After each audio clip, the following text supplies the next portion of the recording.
Hello everyone. Before we start, make sure to like and subscribe to the channel and leave a comment with where you're from and what time you're watching. That way, YouTube will keep showing you stories just like this one. Now, let's begin. I've been driving freight for 17 long years now, and in that time, I honestly thought I'd seen every curveball the road could possibly throw at me.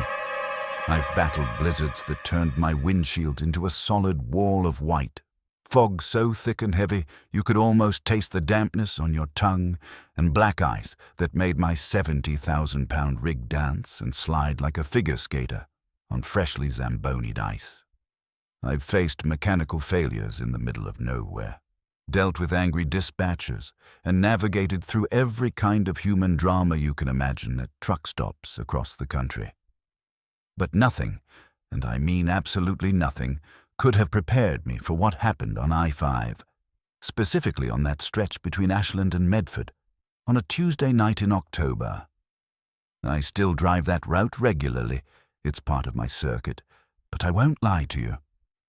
Every single time I pass mile marker 14 now, my hands instinctively tighten on the wheel, my knuckles going white, and I don't truly breathe easy until I'm well past it, several miles down the road. It all started normally enough, as these things always do. I'd picked up a load of high-value electronics in Sacramento, heading north to Portland. The deadline was tight, the kind that had me pushing through the night, fueled by strong coffee and sheer stubbornness.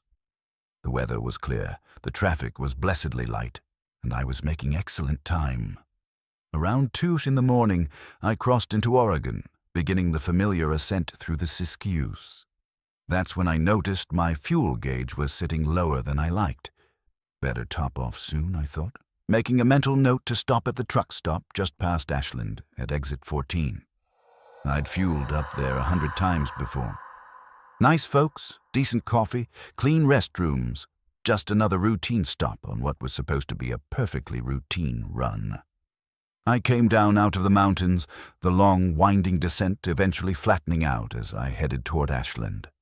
And that's when things started feeling off. Not explicitly wrong, not yet, but just off. You know that feeling, don't you? That subtle prickle on the back of your neck, that quiet alarm bell ringing deep in your gut when something isn't quite right, but you can't for the life of you put your finger on what it is. The highway itself looked normal. My gauges all read normal. The white dashed lines on the road kept disappearing under my hood with the same steady rhythm they always did, a hypnotic pulse that usually lulled me into a comfortable state of highway meditation.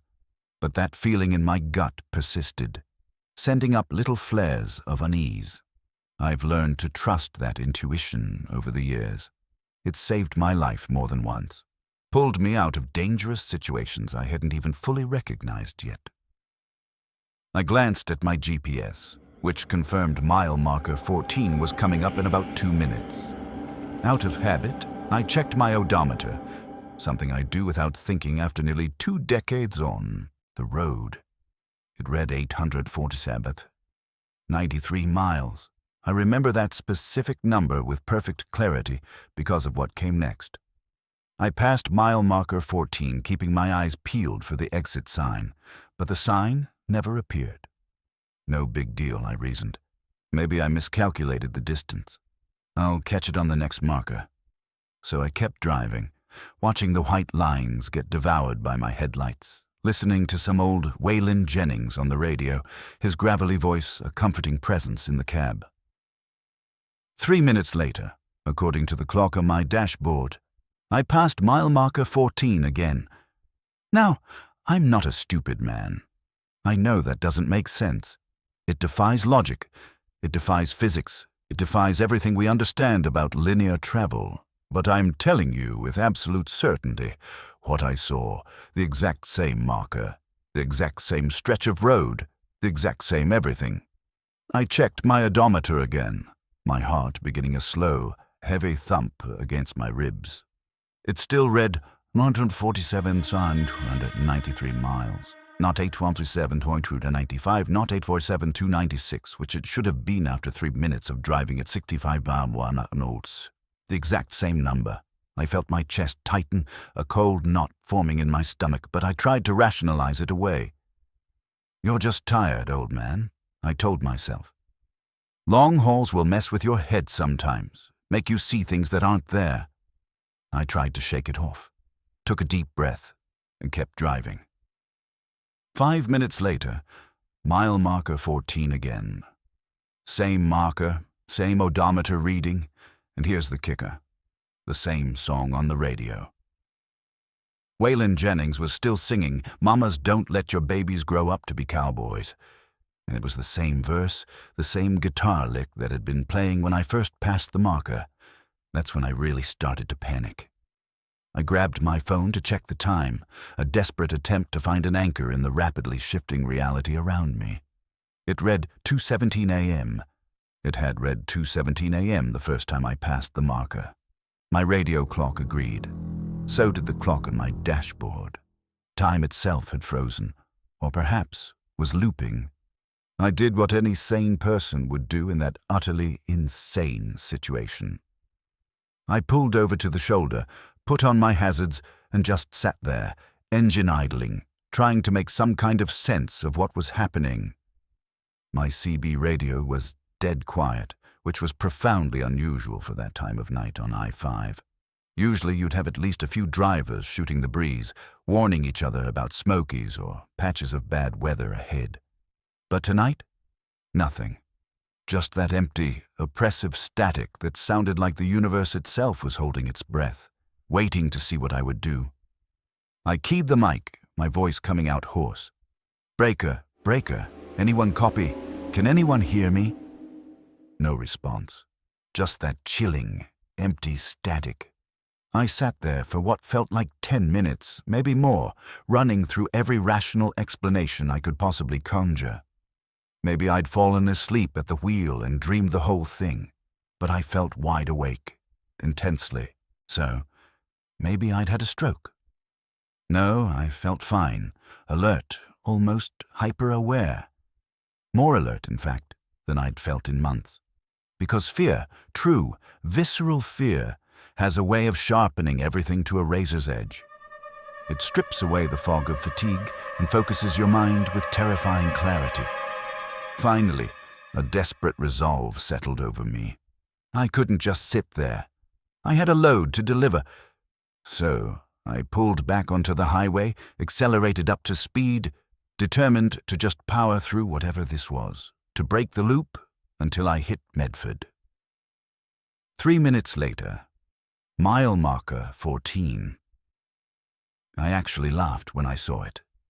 One of those high, strangled laughs that doesn't sound like it came from your own throat, a sound born of pure, unadulterated terror and disbelief. The odometer still read 847,293. The clock still read 2:17 a.m., and Waylon Jennings was still singing about cowboys, his voice a mocking echo in the cab. Then I checked my fuel gauge. And here's the detail that truly made my blood run cold, chilling me to the bone in a way that nothing else had. It hadn't moved. I'd been driving for what felt like 20 minutes, but my fuel gauge was still reading exactly 3/4 full, the same as when I'd first noticed it. It was impossible. I tried everything. I sped up to 85 miles per hour, way faster than you should ever push a loaded rig, the diesel engine roaring in protest. Mile marker 14 still appeared every few minutes. I slowed down to 35, crawling along the asphalt, and the same thing happened. I tried to exit at what should have been exit 14, but there was no exit. Just more highway, stretching endlessly in both directions, with that same mile marker appearing over and over, like a sick, cosmic joke. I even tried turning around, actually attempting a U-turn in the median, which is insane and illegal and utterly desperate for a big rig, but I couldn't even do that. My steering wheel would only let me go forward. Not left into the median, not right onto the shoulder for more than a few seconds. Only forward. It was like I was on a track, a predetermined path I couldn't deviate from. The worst part wasn't the repetition. Not really. The worst part was the growing, terrifying certainty that I wasn't alone. I started noticing things in my mirrors, shadows that moved wrong, just at the periphery of my vision, shapes at the very edge of my headlight range that disappeared the moment I tried to focus on them, dissolving into the impenetrable darkness. Once, I swear, I saw another truck behind me, a phantom rig, its headlights blazing, but when I blinked, it was gone, swallowed by the black. The CB kept crackling with bursts of something that might have been voices, but they sounded like they were coming from underwater, or perhaps from another dimension entirely, distorted and alien. I stopped trying to call out. I stopped doing anything except driving, watching that same mile marker appear again and again, feeling time stretch out like taffy, elastic and meaningless. I don't know how many times I passed mile marker 14. 50? 100? At some point, I stopped counting, because counting implied that numbers still meant something, that order still existed. And in whatever hellish loop I'd driven into, they clearly didn't. My fuel gauge never moved. My odometer never changed. The clock stayed frozen at 2:17 a.m. The same Waylon Jennings song played on a loop, an endless, maddening refrain. Even though I tried changing stations, nothing else would come through. Just Waylon, wailing about cowboys, over and over, until I wanted to rip the radio out of the dash and smash it to pieces. Then, just as suddenly as it started, it ended. I came around a gentle curve, the familiar sweep of the highway, and there, ahead of me, was mile marker 15. Not 14, but 15. I actually cried when I saw it, hot, silent tears streaming down my face, blurring my vision. I kept driving, watching the markers count up like they were supposed to, 15, 16, 17. My odometer suddenly jumped forward, ticking up the miles I should have covered, a torrent of numbers making up for lost time. My clock jumped too, and when I looked down, it read 10:43 a.m. Not 2:17 a.m. Almost 9 hours had passed. 9 hours that were just gone. I pulled into the first truck stop I found, a familiar spot just north of Medford. I called my dispatcher, my voice rough and strained, and told her I'd had mechanical trouble and needed to rest. She was furious, of course, because I'd missed my delivery window by a significant margin, but I didn't care. I honestly didn't care about anything but getting off that road. I sat in that parking lot for 6 hours, drinking coffee, trying to convince myself I'd hallucinated the whole terrifying ordeal. But I couldn't explain the time. I couldn't explain the fuel, because my tank was still 3/4 full despite hours of driving. And I couldn't explain the recording on my dash cam, which, when I finally dared to review it, showed nothing but darkness and mile marker 14 flashing past over and over for 8 hours and 47 minutes straight. I finished that run eventually, made it to Portland, dropped my load, and picked up another one heading south. But when I got to that stretch of I-5 between Ashland and Medford, I took exit 11 and drove through town instead. It added an extra 45 minutes to my route, but I didn't care. I still do that, every single time. Because I've talked to other drivers since then. Quiet conversations in truck stops, hushed whispers where nobody wants to speak too loud, afraid of drawing attention to themselves or to the road's secrets. And I'm not the only one. 3 other drivers I know have stories about that exact stretch of road, about time not working right, about mile markers that repeat, about hours that vanish or stretch or fold in on themselves like intricate, impossible origami. The Highway Patrol doesn't want to hear about it. The State Transportation Department says there's nothing unusual about that section of road, nothing that warrants investigation. But we, those of us who drive the night shift, who spend our lives on these dark ribbons of asphalt stretching through the wilderness, we know better. We know the road has secrets. And sometimes, if you're unlucky enough to be in the wrong place at the wrong time, if you're alone and vulnerable, You find yourself trapped in one of them. Mile marker 14 is still there. I see it every time I take the long way around, sitting there, innocent as anything, just another marker on just another highway. But I won't pass it again at night. Not ever. Because time is supposed to move forward. It's a fundamental law of our existence. And when it doesn't, when you're caught in a loop you can't escape, you realize how thin the line is between the world we know, the world that makes sense, and whatever's on the other side. And trust me, you absolutely do not want to find out what's waiting there, just beyond the veil of normal reality.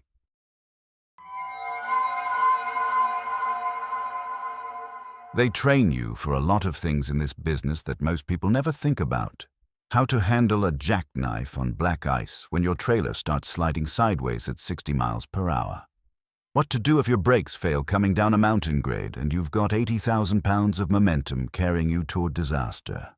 How to secure a load properly so it doesn't shift and turn your trailer into a death trap that could kill you and everyone around you. But nobody trains you for the moment you realize the person you stopped to help knows exactly what you're carrying in your trailer, and they shouldn't have any way of knowing that information. That's when you understand you're not dealing with a stranded motorist who needs assistance. You're dealing with someone who's been waiting specifically for you, who's planned this encounter down to the smallest detail. It happened on Highway 101, about 20 miles south of Forks, Washington, in an area so remote that cell phone service is a joke and the only lights you see for miles are your own headlights reflecting off the wet pavement. This is logging country, where the trees grow so thick and tall that they block out most of the sky, and the towns are separated by vast stretches of wilderness that haven't changed much since the first settlers arrived. I was hauling high-end electronics from Seattle to a distribution center in Aberdeen, running behind schedule because of construction delays near Olympia that had backed up traffic for hours. It was just past midnight, raining hard enough that my wipers could barely keep up with the water streaming down my windshield, and I was the only vehicle on that stretch of road as far as I could tell. Or so I thought until I came around a curve and saw the van pulled off on the shoulder with its hazard lights flashing. Nothing unusual about that sight. People break down all the time, especially on these rural highways where maintenance is sparse and help can be hours away. The nearest town was at least 30 miles in either direction, and tow trucks don't exactly patrol this area looking for customers. As I got closer, I could see it was a white cargo van, newer model, probably not more than a few years old. There was a guy standing next to it, waving his arms in the universal signal for distress. He looked genuinely upset, and I'm not the kind of person who can just drive past someone in trouble, especially not in weather like this. I've got a daughter who drives these roads sometimes for her job, and I'd want someone to stop for her if she was stranded in the middle of nowhere on a night like this. So I slowed down, pulled onto the shoulder about 50 feet ahead of the van, and grabbed my flashlight from the door pocket. The rain was coming down in sheets as I climbed out of my cab, the kind of Pacific Northwest downpour that soaks you to the skin in seconds. The guy jogged up to me before I could even reach his vehicle, which should have been my first warning sign. People who are genuinely broken down usually stay with their vehicle, especially in weather like this. They don't run around in the rain. But I was tired, focused on my delivery schedule, and not thinking as clearly as I should have been. He was maybe 40 years old, wearing a rain jacket and jeans, and he had this desperate look on his face that seemed real enough at the time. The kind of expression you'd expect from someone who's been stuck on a remote highway for hours. "Thank God someone stopped," he said, rain dripping off his hood. "My alternator died and my phone's dead. I've been stuck here for over an hour." It was a standard breakdown story, nothing suspicious about it. Alternator failure is common enough, especially in wet weather, and cell phone coverage in this area is notoriously spotty. But then he said something that made my blood turn cold and set off every alarm bell in my head. "You're hauling electronics, right? Seattle shipment." I froze completely, feeling the rain running down my neck while my brain tried to process what I'd just heard.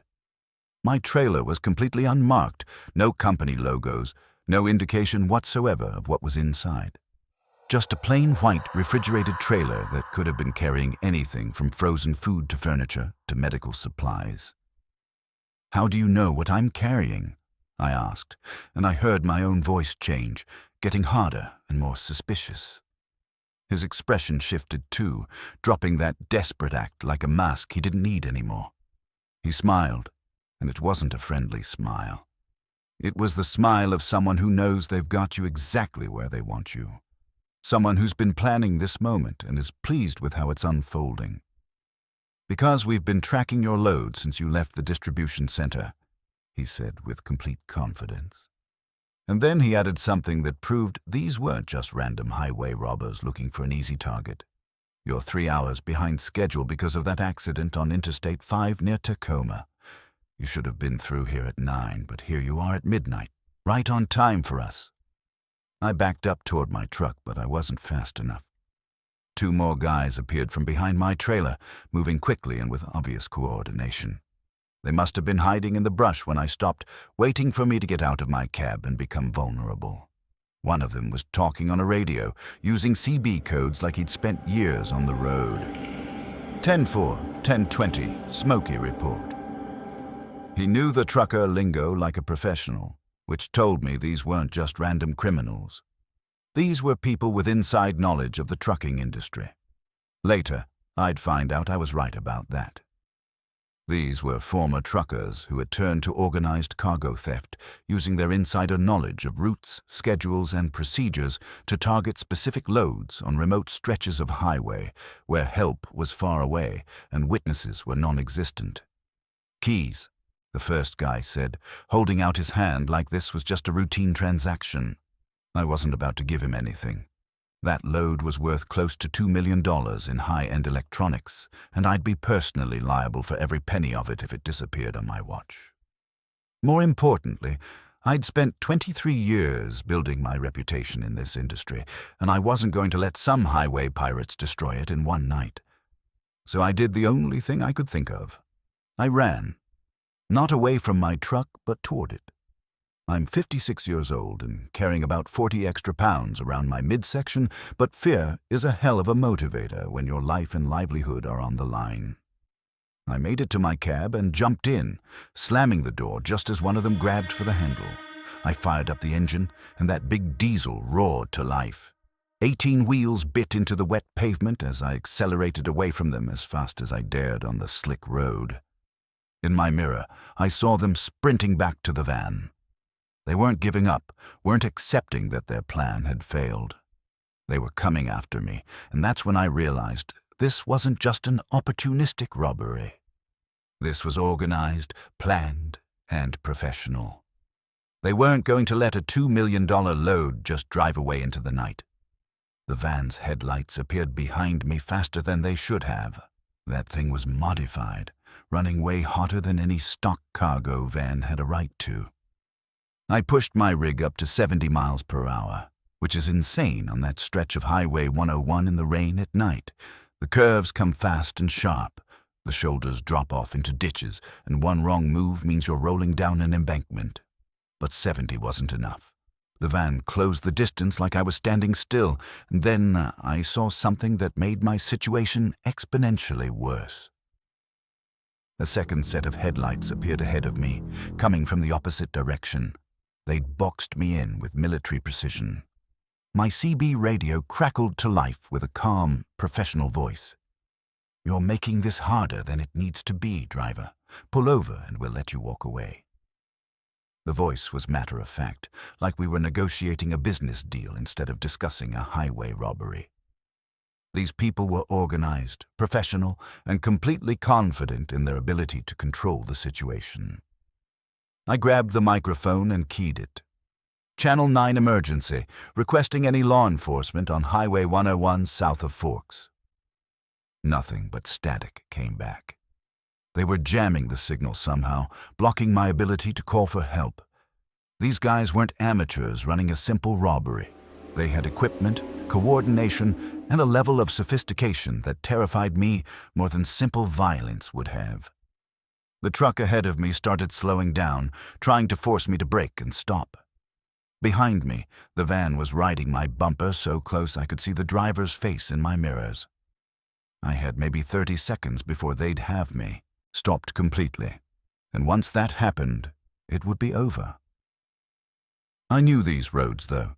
I'd driven this route twice a week for 5 years, and I knew something they apparently didn't.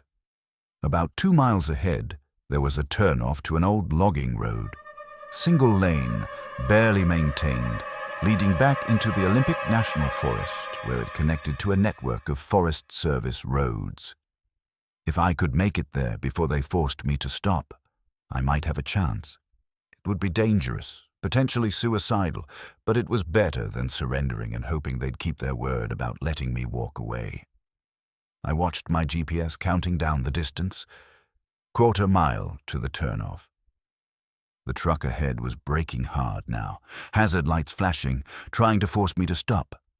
The van behind me bumped my trailer, a warning tap that rattled my teeth and told me they were done being patient. I gripped the wheel with both hands and made my decision.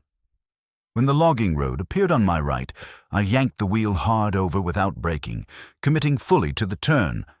70,000 pounds of truck and trailer don't turn on a dime, especially not at 60 miles per hour in the rain.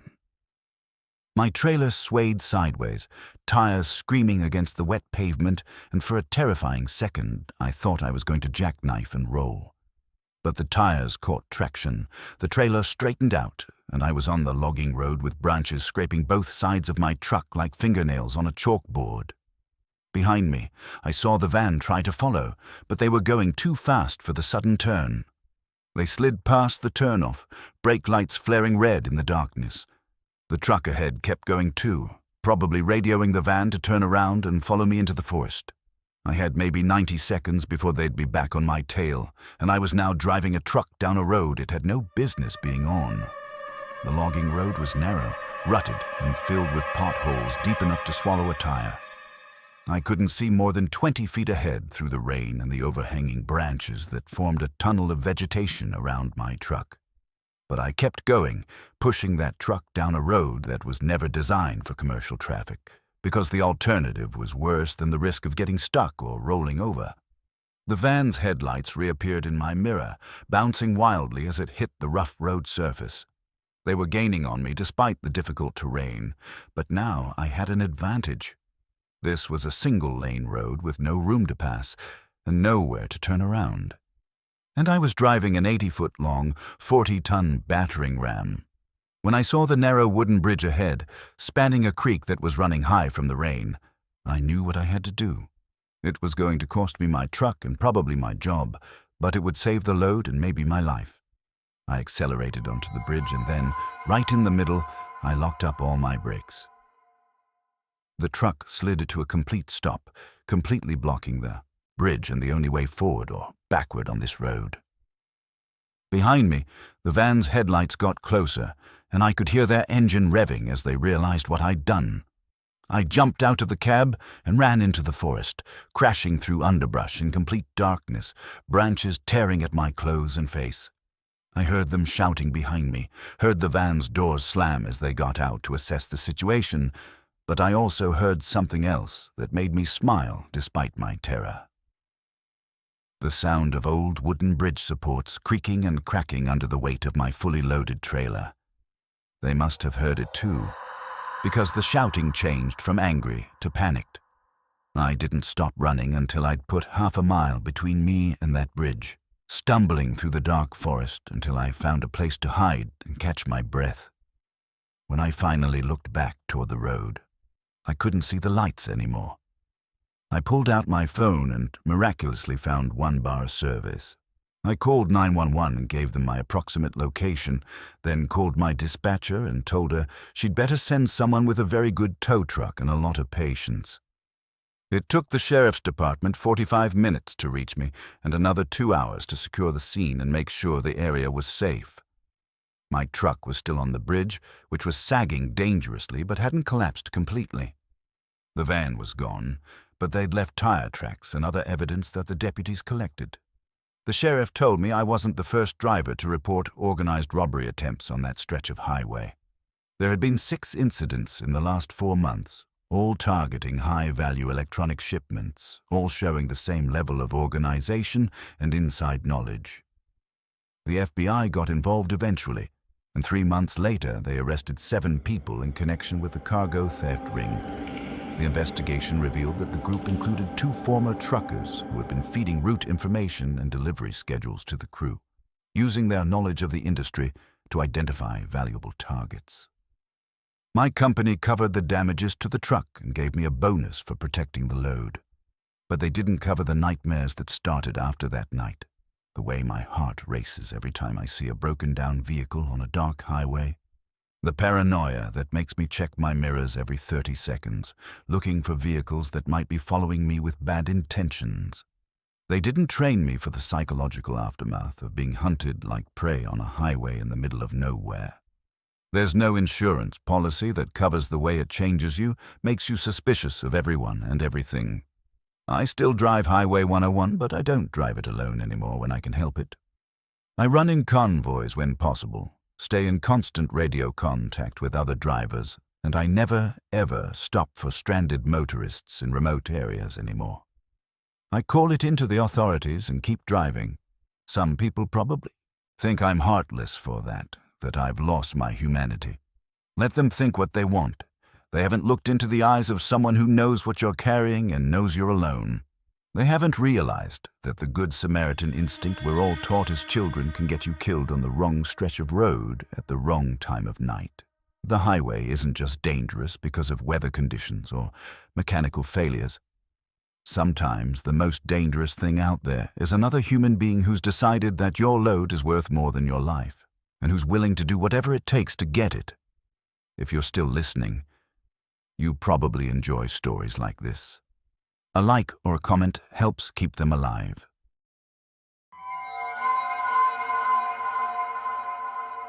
There's something about complete silence that the human brain wasn't designed to handle properly. We're wired for noise, for connection, for the constant hum of civilization even when we think we want peace and quiet. That constant background noise, the subtle vibrations of human activity, it's like a comforting blanket for our minds. When all of that gets stripped away, when every form of communication just stops working, and you're truly alone with nothing but your own thoughts, your mind starts doing things to fill that void. Things you don't want it to do. Things that make you question what's real and what your isolation-starved brain is manufacturing to keep you company. I learned that lesson on Highway 20 through the North Cascades on a Wednesday night in late September, driving through some of the most isolated wilderness in Washington state. Highway 20 is already remote enough during the day, cutting through mountains and forests where you can drive for an hour without seeing another soul. But at night, it becomes something else entirely.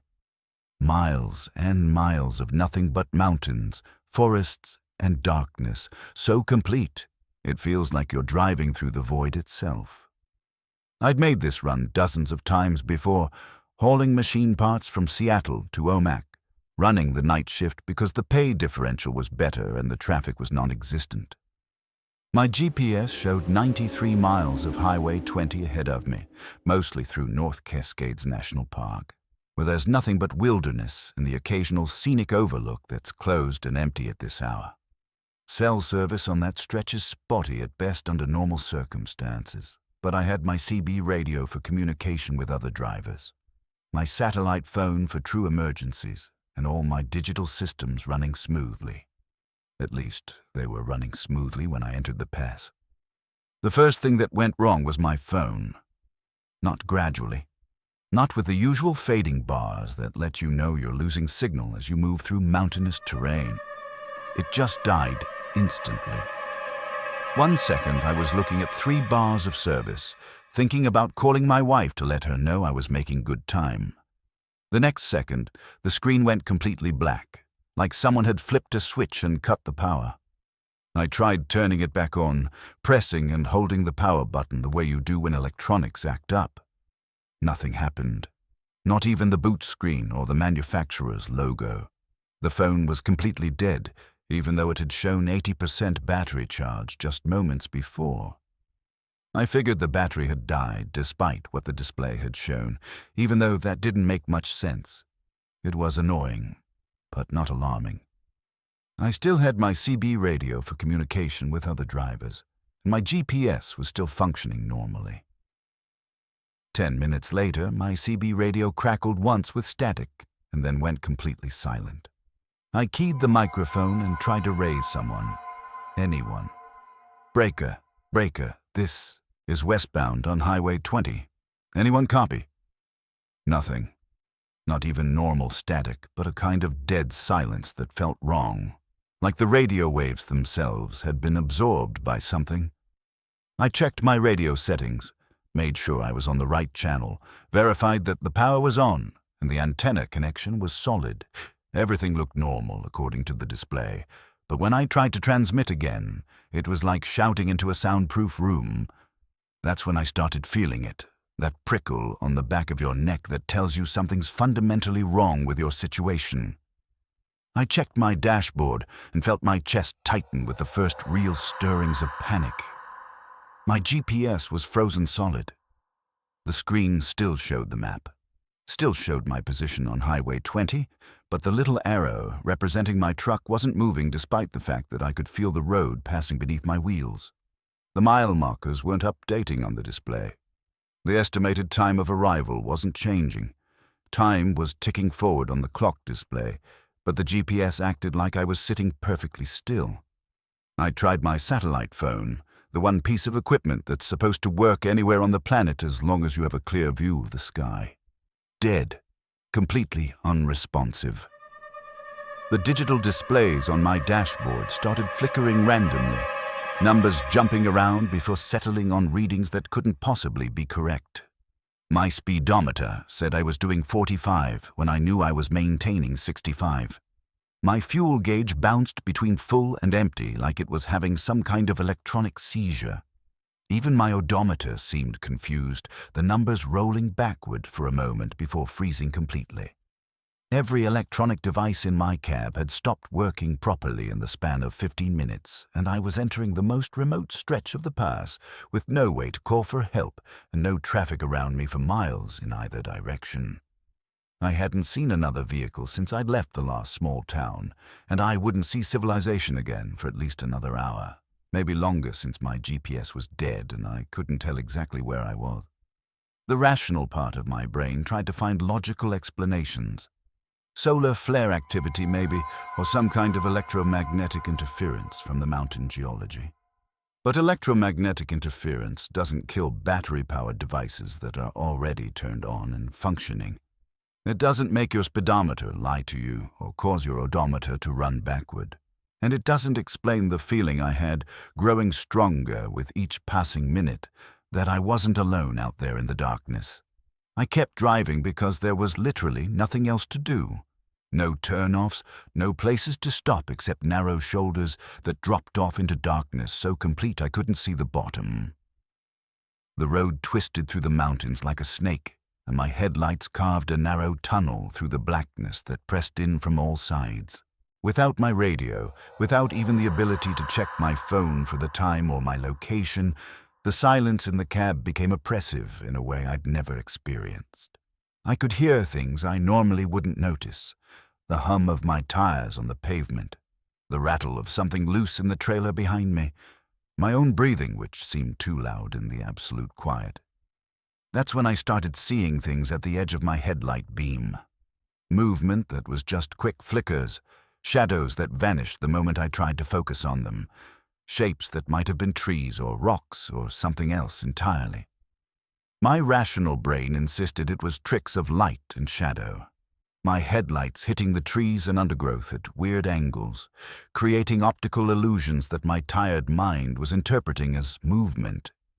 But isolation does funny things to your perception, and I'd been alone in complete silence for almost 30 minutes now.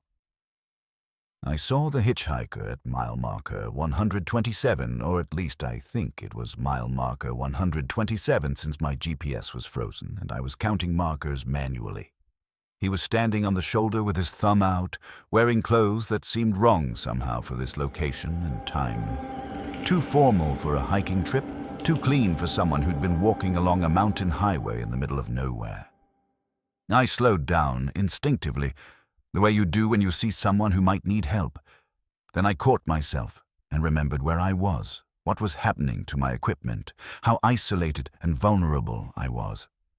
Every piece of common sense I had screamed at me not to stop, not here, not now, not when every system in my truck had failed and I was completely cut off from the outside world. I passed him without stopping and looked in my rearview mirror to see if he was still there. He was gone, not walking away, not turning around to face the other direction, just gone, like he'd never been there at all. My hands started shaking on the steering wheel, and I could feel my heart hammering against my ribs. I told myself I'd imagined him, that my isolation-starved brain had conjured him up to break the oppressive loneliness, but I'd seen him clearly in my headlights. I'd seen his face, his clothes, the way he'd looked directly at me as I approached. The animals came next, and they were even worse than the hitchhiker. Deer standing in the middle of the road, dozens of them, their eyes reflecting red in my headlights like drops of blood. But they didn't move when I approached, didn't scatter into the forest the way deer normally do when confronted by a large vehicle. They just stood there perfectly still, watching my truck bear down on them at 65 miles per hour. I hit the brakes and the air horn simultaneously, and they vanished. Not scattered, not bolted into the forest in panic. They simply ceased to exist between one heartbeat and the next, leaving the road ahead completely empty. I was breathing hard now, my heart hammering against my ribs like it was trying to escape from my chest. I knew what was happening to me, had read about it on some trucker forum years ago. Isolation-induced hallucinations. When your brain gets cut off from external stimuli for too long, especially in high-stress situations, it starts generating its own sensory input. Visual hallucinations are common in extreme isolation, documented in scientific literature. Your mind manufactures stimuli to compensate for the sensory deprivation, creating things that aren't there to fill the void left by the absence of normal human contact. Knowing what it was didn't make it any less terrifying, because if I was hallucinating, how could I trust anything I was seeing? How did I know the road was real? How did I know the mountains on either side weren't closing in, that the highway wasn't leading me somewhere it shouldn't? I gripped the steering wheel tighter and focused on the white line at the edge of the road, using it as an anchor to reality, something concrete and unchanging that I could trust. The figure standing in the middle of my lane appeared so suddenly I didn't have time to process what I was seeing, let alone react appropriately. It looked human in general shape, but wrong in ways I couldn't articulate. Too tall, with proportions that were slightly off, movements that were too fluid and graceful for a normal person. I yanked the steering wheel hard to the right, felt my trailer swing out behind me, and for a terrible moment I thought I was going to jackknife and roll. This was how I was going to die, I thought, chasing hallucinations on a mountain highway in the middle of nowhere. The tires screamed against the pavement, the cab tilted at an angle that made my stomach drop, and I was certain this was the end. But somehow, miraculously, the truck straightened out. I was still on the road, still moving forward, my heart trying to punch through my chest wall. In my rearview mirror, there was nothing, no figure, no skid marks, no evidence that anything had happened. But I'd felt the truck react to my steering input. I'd felt the tires lose traction and regain it. That wasn't a hallucination. Or was it? I started talking to myself out loud, just to hear a human voice, even if it was my own. It didn't matter what I said. Weather observations, descriptions of what I was seeing, old song lyrics I could remember, anything to fill the silence that seemed to be eating at the edges of my sanity. My voice sounded strange in the cab, too loud and too quiet at the same time, like the silence was absorbing it before it could fully form. Time stopped having any meaning. I might have been driving for 1 hour or 3 hours. My clock still worked, but I didn't trust it anymore, didn't trust anything my instruments were telling me. The road kept unwinding ahead of me, curve after curve through mountains that seemed to shift and change when I wasn't looking directly at them. I started counting my heartbeats just to have something concrete to focus on, something my brain couldn't manufacture or distort. Then, as suddenly as it had started, it ended. My phone buzzed to life in the cup holder where I'd tossed it hours ago. My CB radio crackled with someone talking about weather conditions in Omak. My GPS unfroze and immediately started recalculating my route. The digital displays on my dashboard stabilized, showing normal readings that made sense. And I realized with a shock that I was passing the Omak city limit sign. I'd crossed 93 miles of complete isolation without even realizing I'd reached the end of the nightmare. I pulled into the first truck stop I saw and sat in the parking lot for 2 hours. Just sat there with all my lights on, my radio playing, and other trucks parked around me. The presence of other people, other voices, other signs of human civilization felt like the most precious thing in the world. My dispatcher called, asking why I'd gone dark for so long, why I hadn't checked in during my drive through the pass. I told her equipment failure, which was true enough. What I didn't tell her was that I'd spent those miles questioning reality itself, seeing things that couldn't be there, fighting off the kind of existential terror that comes from being truly, completely alone with your own mind. I looked it up later when I got home. Electromagnetic anomalies in the North Cascades are well documented. There are recorded cases of communication failures, magnetic interference from the mountain geology, all explainable through natural phenomena. But that doesn't cover what I saw out there, what I felt, the absolute certainty that something was in the darkness with me, something that was aware of my presence and was deciding what to do about it. Maybe it was all in my head. Maybe isolation and sensory deprivation created every bit of it, every hallucination and phantom sensation. But I drive Highway 20 during the day now, when I can see the mountains and other traffic, when my phone has signal and my radio picks up chatter from other drivers. Because here's what they don't tell you about the human mind. It's not built for complete isolation. Strip away all connection, all communication, all proof that other people exist in the world, and your brain starts filling in the gaps with whatever it can create. And sometimes, what it creates to keep you company in the void is worse than any real threat could ever be.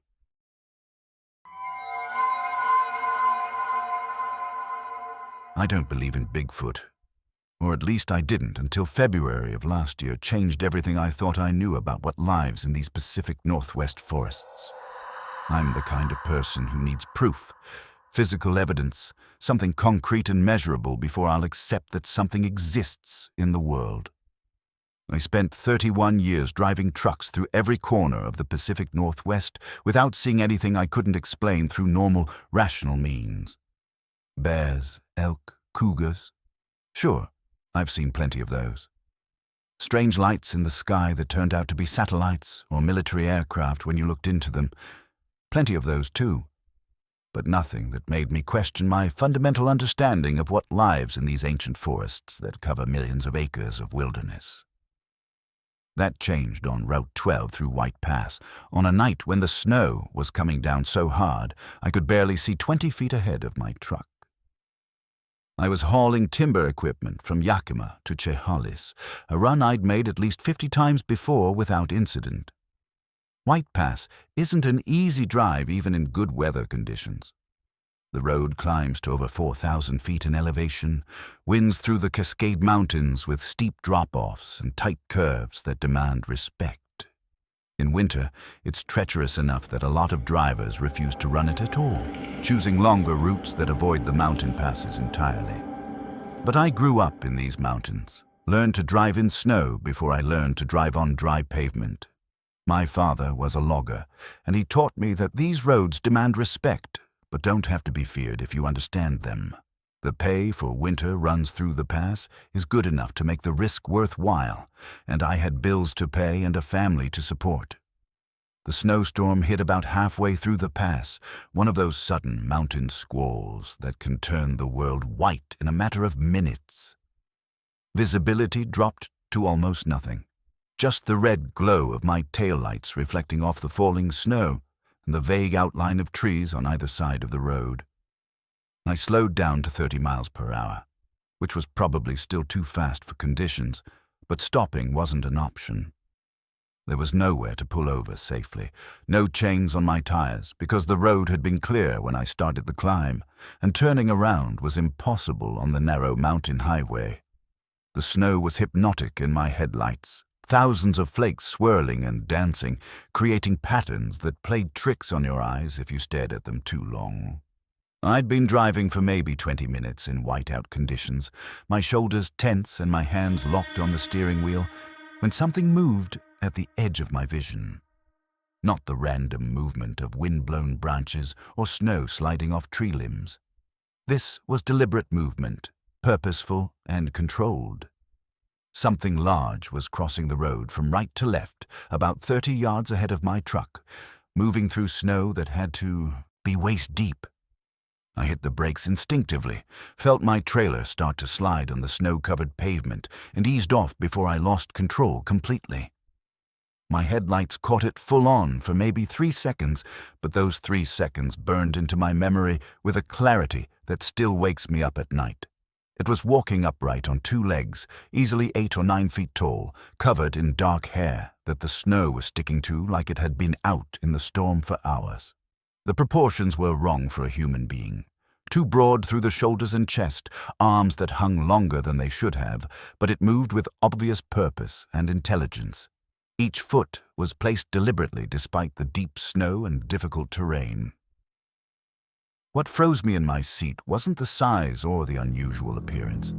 It was when the thing turned its head and looked directly at me, making eye contact through my windshield.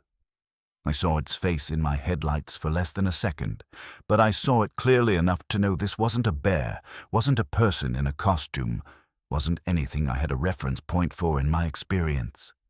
The eyes reflected light like an animal's eyes do, but the expression wasn't animal-like.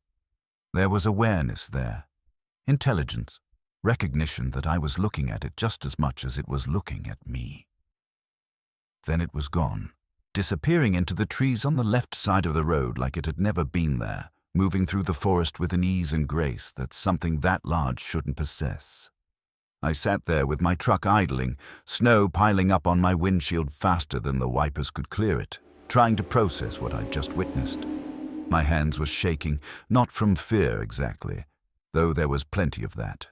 More from the fundamental shock of seeing something that wasn't supposed to exist.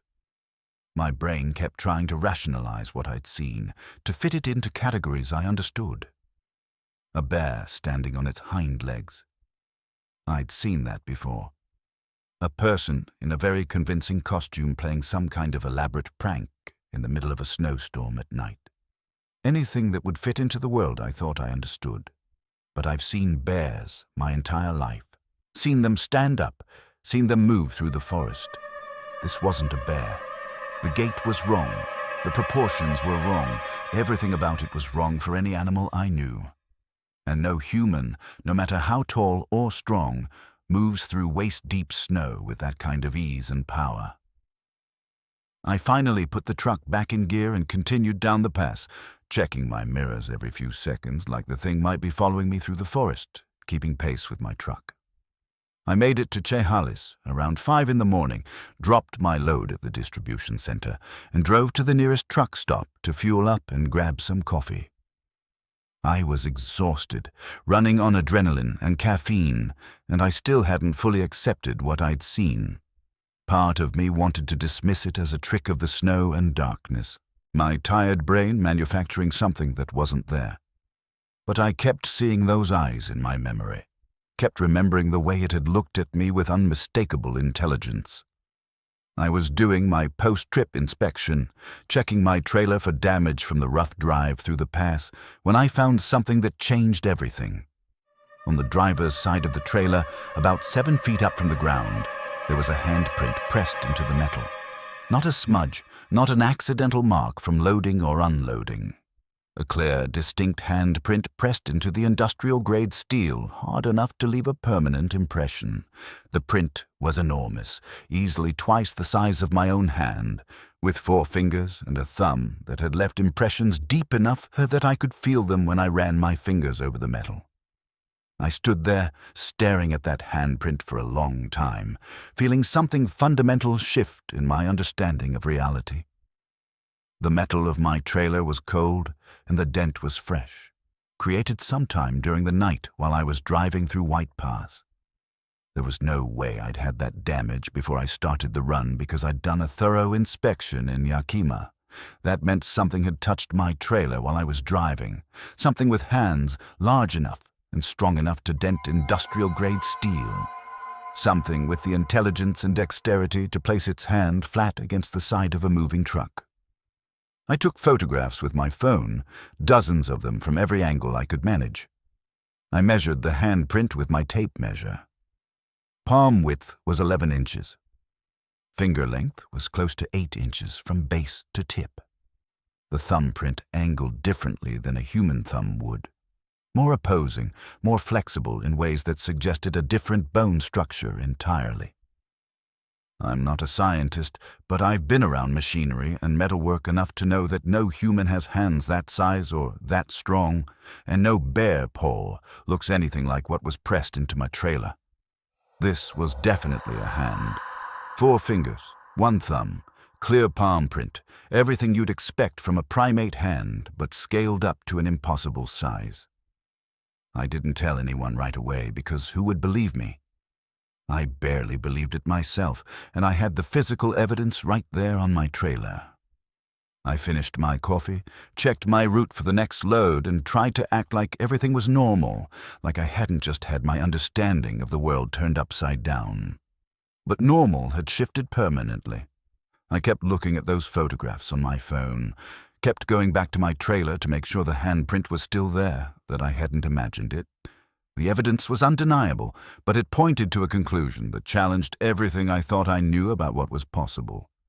About a week later, I was back through that area on another run. I stopped at a diner in Packwood, a little place called the Mountain View that's been serving truckers and loggers for decades. The waitress was an older woman, probably in her 60s, who'd lived in the area her whole life and had the kind of practical wisdom that comes from generations of mountain living. I was sitting at the counter, drinking coffee, and working up the nerve to ask about what I'd seen when she noticed me staring out the window toward the mountains. The peaks were visible in the distance, snow-covered and majestic, hiding their secrets in millions of acres of uncharted wilderness. "You see something out there?" she asked, refilling my cup without being asked. Her tone was casual, like she was asking about the weather or the road conditions. I hesitated, then decided I had nothing to lose. "I saw something on White Pass last week during that big snowstorm. Something I can't explain."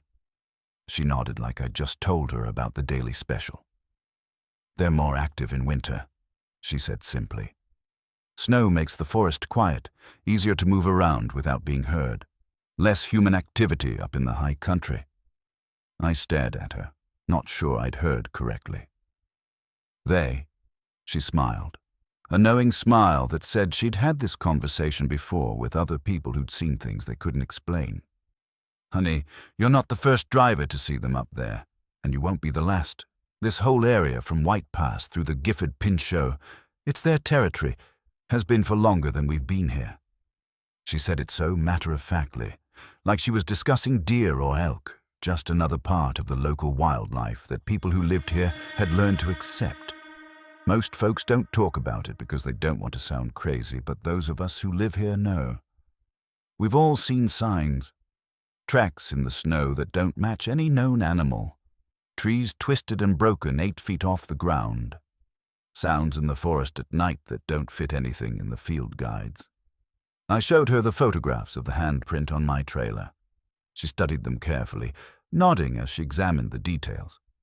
"That's consistent with other evidence I've seen over the years. You're lucky, actually. Most people just get a glimpse or find tracks. To have a clear sighting and physical evidence like this, that's rare. I asked her why more people don't know about this, why it's not bigger news if the evidence is so consistent. She shrugged with the resignation of someone who'd thought about this question many times. Who's going to believe it? You got evidence right there on your trailer, and I bet you haven't told anyone official because you know how it sounds. She was absolutely right. I hadn't filed any reports, hadn't called any wildlife authorities or research organizations, because saying I saw Bigfoot, and here's a handprint to prove it, sounds insane even when you have photographic evidence to back it up. The scientific community dismisses these encounters as misidentifications or hoaxes. The media treats it as entertainment, something to laugh about. And most people, like me, before that night, simply don't believe these creatures exist, despite decades of consistent reports from credible witnesses across the Pacific Northwest. But I know what I saw with my own eyes. I know what touched my trailer hard enough to leave a permanent impression in the metal. And I know that the forests of the Pacific Northwest contain things we don't fully understand, species that have learned to avoid human contact so effectively that they might as well be ghosts. The handprint is still on my trailer. I never had it buffed out or repaired because it serves as a reminder that the world is stranger and more mysterious than we give it credit for. Seeing something with your own eyes doesn't always mean others will believe you, but it changes you permanently. I still drive Route 12 through White Pass regularly because it's part of my job, and avoiding it would raise questions I don't want to answer. Every time I make that run, especially in winter, I watch the tree line more carefully than I used to. I've never seen it again, whatever it was that crossed the road that night, but I've found tracks a few times in the snow at rest stops and pullouts. Massive footprints that stretch 18 inches long and show 5 distinct toes. I photograph them, measure them, add them to the collection of evidence on my phone that I know most people will dismiss as fabrication or misidentification. The thing is, I don't need them to believe me anymore. I was there. I saw it with my own eyes. I have the physical evidence on my trailer that something touched my rig that night, something with hands unlike anything in the scientific literature. Whether people want to call it Bigfoot, Sasquatch, or just an unknown primate species that science hasn't documented yet, I know it exists. I looked it in the eyes, and it looked back at me with an intelligence that was unmistakable and profound. That's not something you forget, and it's not something you can unsee once it's happened to you. The forests here are older and deeper and more remote than most people realize.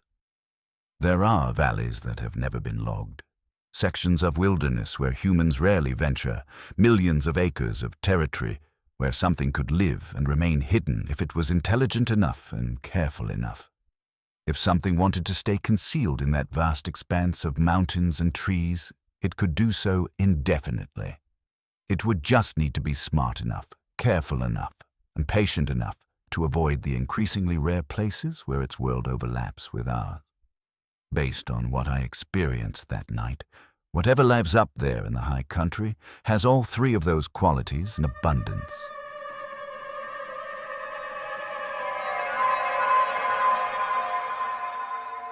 The CB radio is supposed to be for practical communication between drivers sharing the same stretch of highway.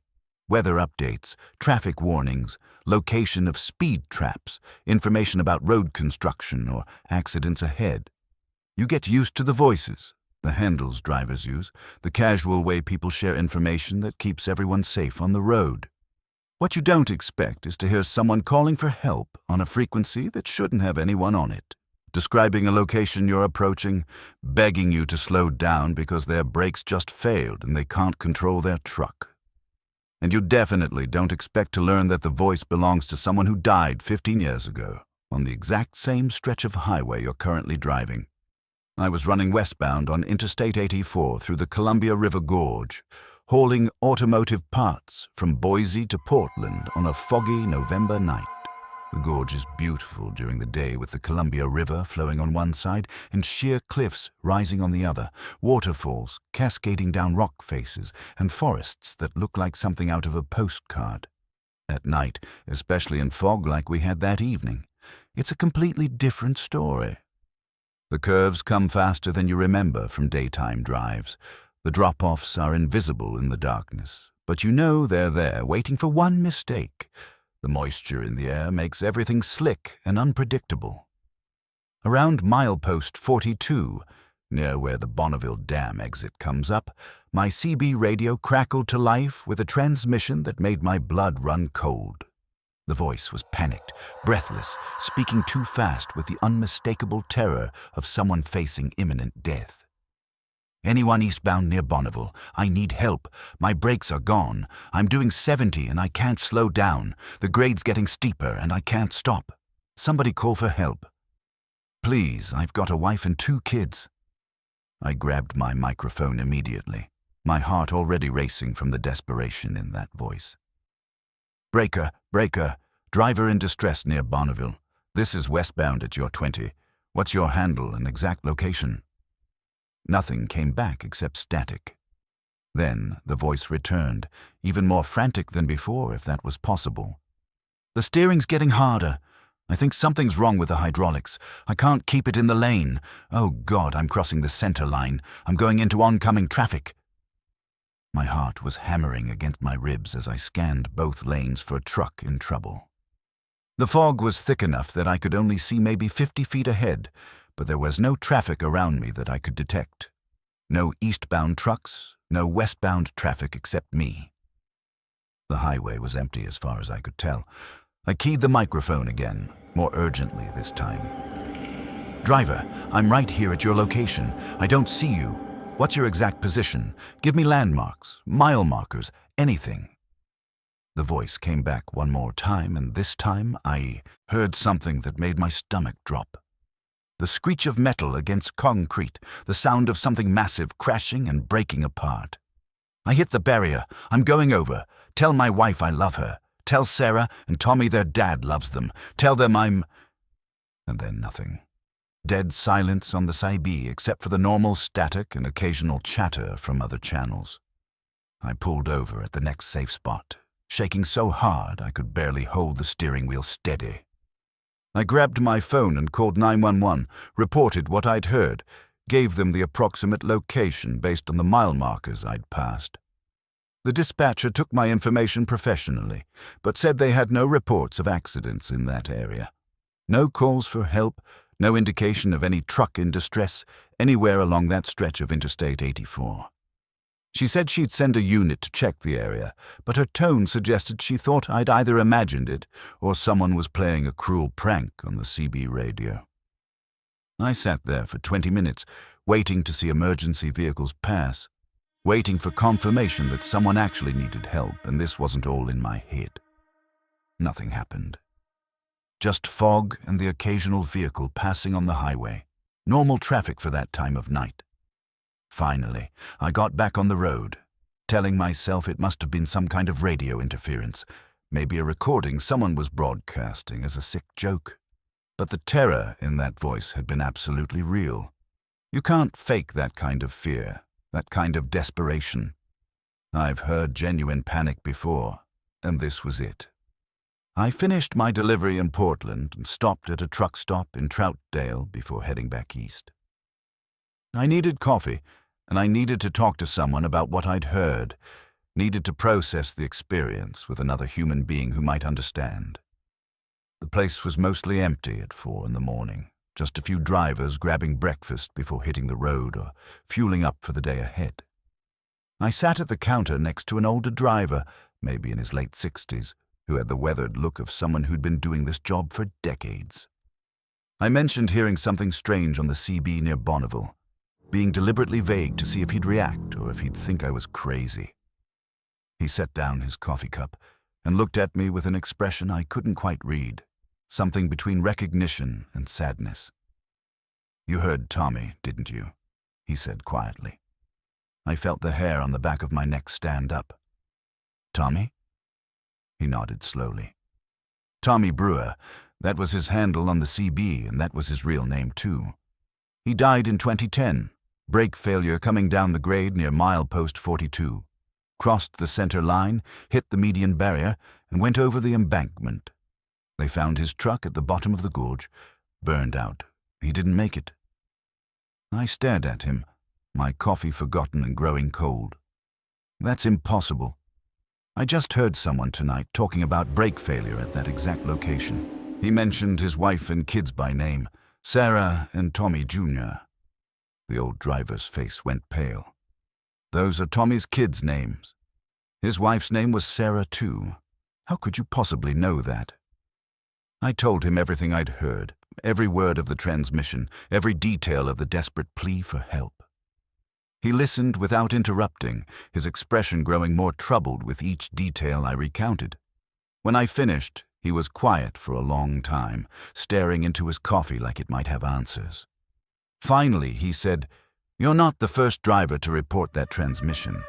People have been hearing it for years, always in fog, always near milepost 42, always the same message. Some people think it's residual energy, like a recording playing over and over. Others think Tommy's trying to warn people about that section of road." He explained that the stretch of highway where Tommy died is genuinely dangerous. The grade increases just before the curve. There's a slight bend that can catch you off guard, and if your brakes are soft or you're going too fast, you can lose control exactly like Tommy did. Several other accidents have happened in that same area over the years. He pulled out his phone and showed me a news article from 2010. There was a photograph of a man in his 30s, smiling at the camera, standing next to a red Peterbilt. The headline read, "Thomas Tommy Brewer, 34, killed in single-vehicle accident on I-84 near Bonneville Dam. Survived by his wife Sarah and 2 children, ages 6 and 8. The article mentioned brake failure and how he'd crossed into oncoming traffic before hitting the median barrier and going over the side. Reading my own experience described in that 15-year-old newspaper article made my hands shake. Every detail matched what I'd heard on the CB radio. 3 weeks later, I was running the same route with a different load, different time of night, but the same stretch of Interstate 84 through the gorge. It was foggy again, that thick Columbia River fog that turns the world into a gray void where visibility drops to almost nothing. As I approached milepost 42, I found myself tensing up, listening to the CB more carefully than usual. Part of me hoped I wouldn't hear anything, that the first time had been some kind of fluke. Part of me almost wanted to hear it again, just to confirm I hadn't imagined the whole thing. The transmission came through at almost the exact same spot as before. Same voice, same panic, same desperate plea for help. But this time, I knew what I was hearing, knew the history behind that terrified voice. "Anyone eastbound near Bonneville, I need help. My brakes are gone." I grabbed the microphone and instead of trying to locate a truck in distress, I said something different. "Tommy, I hear you. I know what happened. I'm sorry, but you need to know. You're helping people. You're warning us about this section. You probably saved lives tonight." The transmission stopped, mid-sentence. For a moment, there was just static. Then, very faintly, I heard something that might have been "thank you" before the channel went completely silent.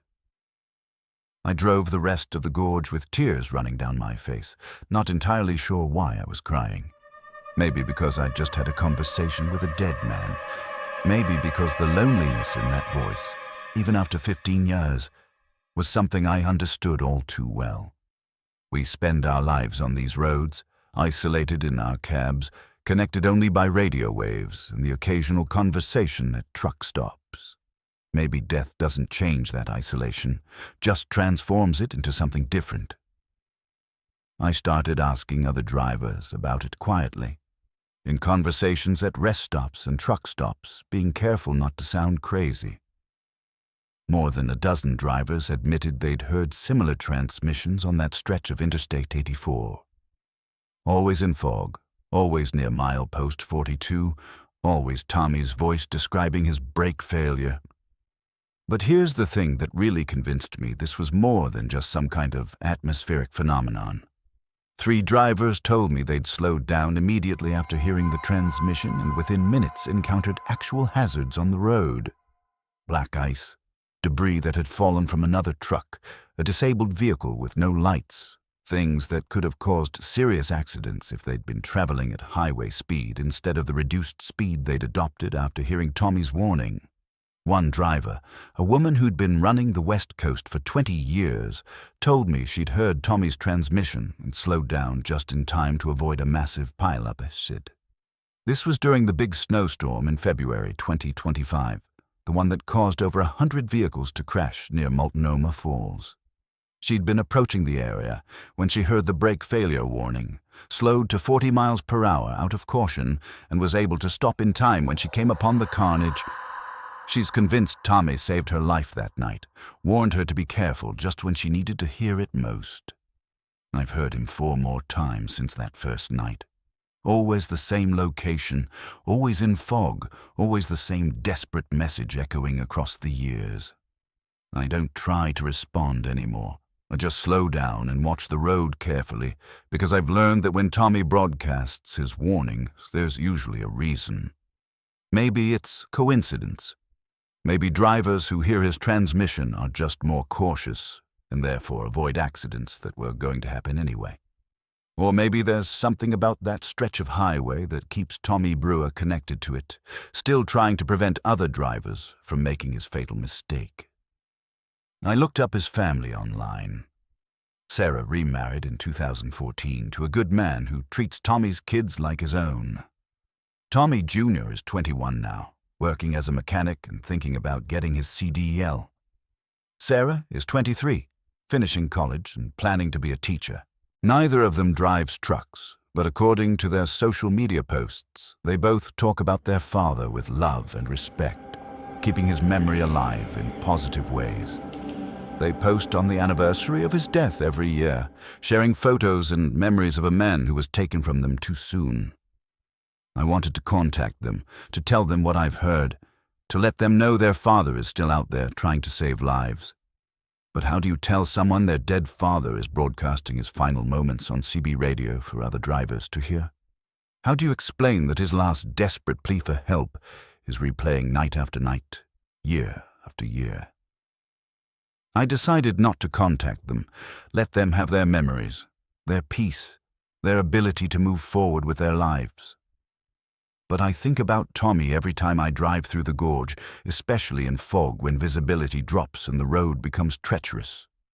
I think about how he spent his last moments trying to get help, how terrified he must have been knowing he couldn't stop and couldn't control where his truck was going. And I think about how even in death, he's still trying to help other drivers, still broadcasting his warning, still trying to prevent what happened to him from happening to someone else. The CB radio is for practical communication, weather updates, traffic warnings, location of speed traps. But sometimes, if conditions are right and you're in the right place at the right time, it's something more. It's a connection between the living and the dead, a warning from someone who knows exactly how dangerous that curve can be. Tommy Brewer never made it home that night in 2010, but he's still out there on Interstate 84, still trying to make sure other drivers do. His voice carries across the years, through fog and static and the barrier between life and death, offering the only help he can still give. A warning, a plea to be careful, a reminder that the road can kill you if you don't respect it, and sometimes, if you're listening at the right moment, the chance to slow down just enough to avoid becoming another ghost on the highway, another voice calling out warnings that the living might or might not hear.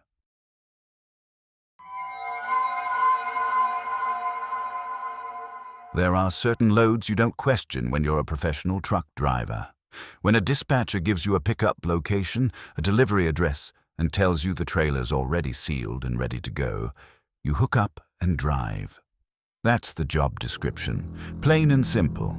You're not responsible for what's inside that trailer, just for getting it where it needs to be on time and in the same condition it was when you picked it up. That policy exists for good reasons, and for 26 years I followed it without any major issues. Right up until I picked up trailer number RT4782 from a meat processing facility off Highway 97 just south of Klamath Falls, and learned that some rules exist because breaking them can literally save your life. The pickup seemed routine from the beginning. Pre-dawn in late March, the kind of cold morning where your breath hangs in the air like smoke and frost covers everything with a thin layer of ice. The facility was one of those industrial operations you see scattered along Highway 97, processing beef for distribution across the West Coast. I'd hauled loads from them probably a dozen times before without any unusual incidents. Good people, professional operation, everything always by the book. The dispatcher had called it a hot load, meaning I needed to get it to Sacramento within 12 hours to meet a delivery window. Frozen beef in a refrigerated trailer, temperature locked at -10 degrees, sealed and certified by USDA inspectors. Everything appeared completely legitimate and routine. The trailer was sitting in the yard when I arrived, a standard 53-foot refrigerated unit with the refrigeration system already running. I could hear the diesel generator humming steadily, see the exhaust vapor rising in the cold air like the breath of some mechanical beast. The dock supervisor handed me the paperwork, bills of lading showing 40,000 pounds of frozen beef quarters, sealed and inspected at 11 o'clock the previous night. The seal number matched the paperwork exactly. The temperature gauge on the outside of the trailer read -12 degrees, well within acceptable parameters. Everything looked completely legitimate and professional. I did my standard pre-trip inspection, checked the trailer lights and air brakes, made sure the refrigeration system was running properly and maintaining the correct temperature. The supervisor watched me work, which wasn't unusual, but there was something about his expression I couldn't quite read. When I asked if there were any special handling instructions or issues with the load, he just shook his head and told me to get it delivered quickly. Said the customer was particular about temperature consistency and didn't tolerate delays. Again, nothing unusual about that. Frozen meat is extremely time-sensitive and temperature-sensitive, and it's expensive enough that you don't take chances with it. I hooked up the trailer, did my air brake test to make sure everything was functioning properly, and pulled out of the facility at 5:30 in the morning. The plan was simple.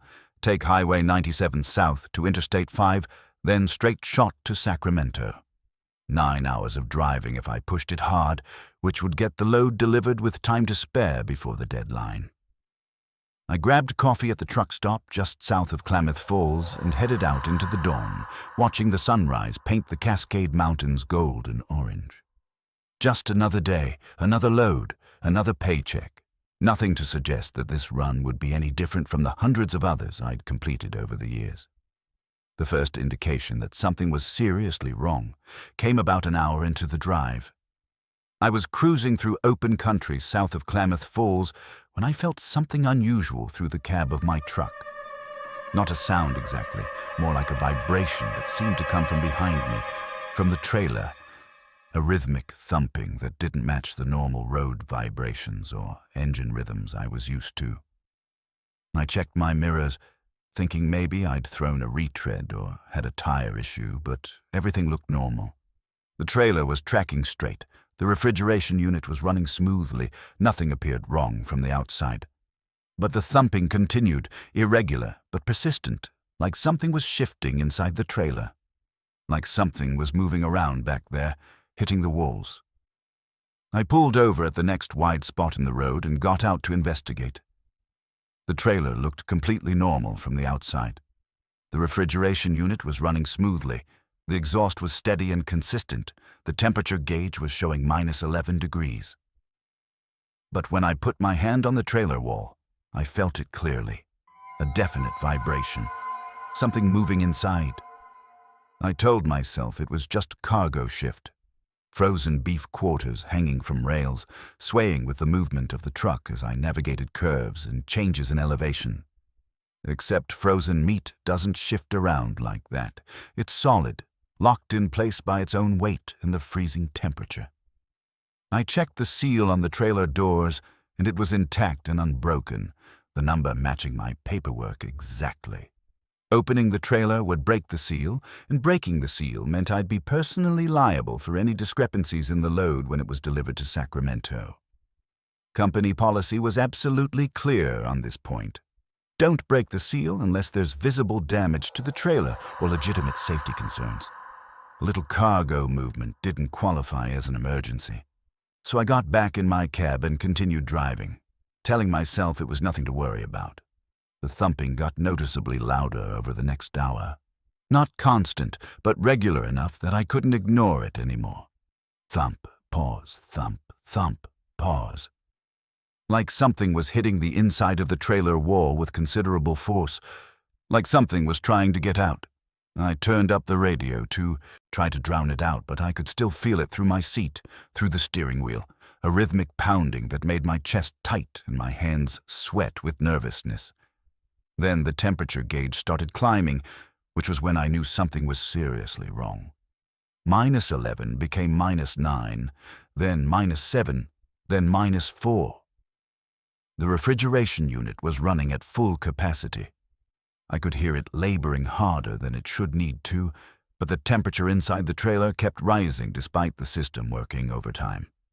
At 30 degrees, frozen meat starts to thaw.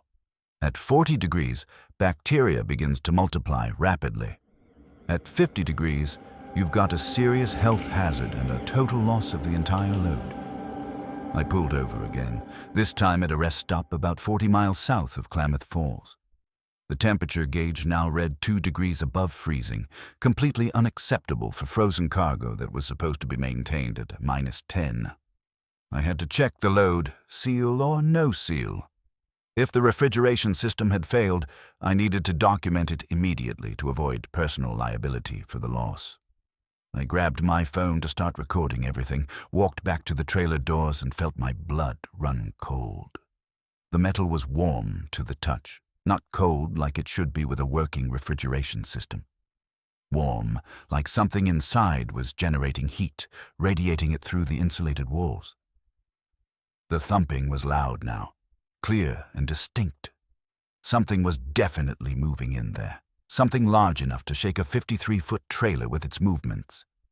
I put my ear against the door and heard something that made my stomach turn over. Breathing.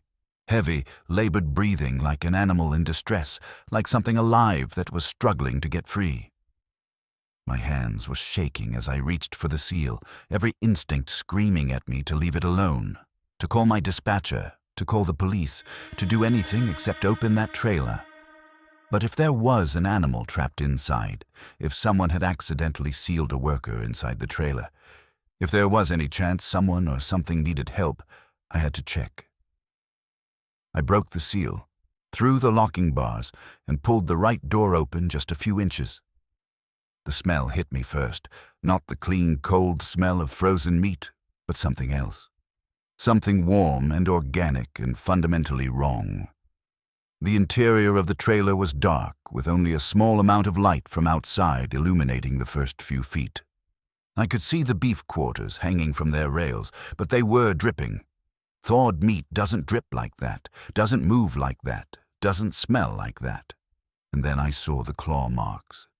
Deep gouges in the inside walls of the trailer, 4 parallel lines that had torn through the insulated aluminum like it was tissue paper.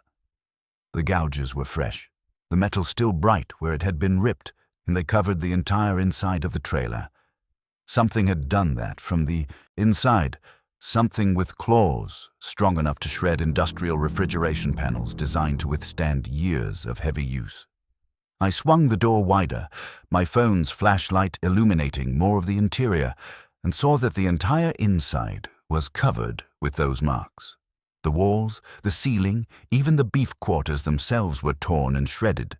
Something had been trapped in there, something that had fought desperately to get out, clawing at everything within reach. Something moved in the darkness at the back of the trailer. Something large and alive and angry.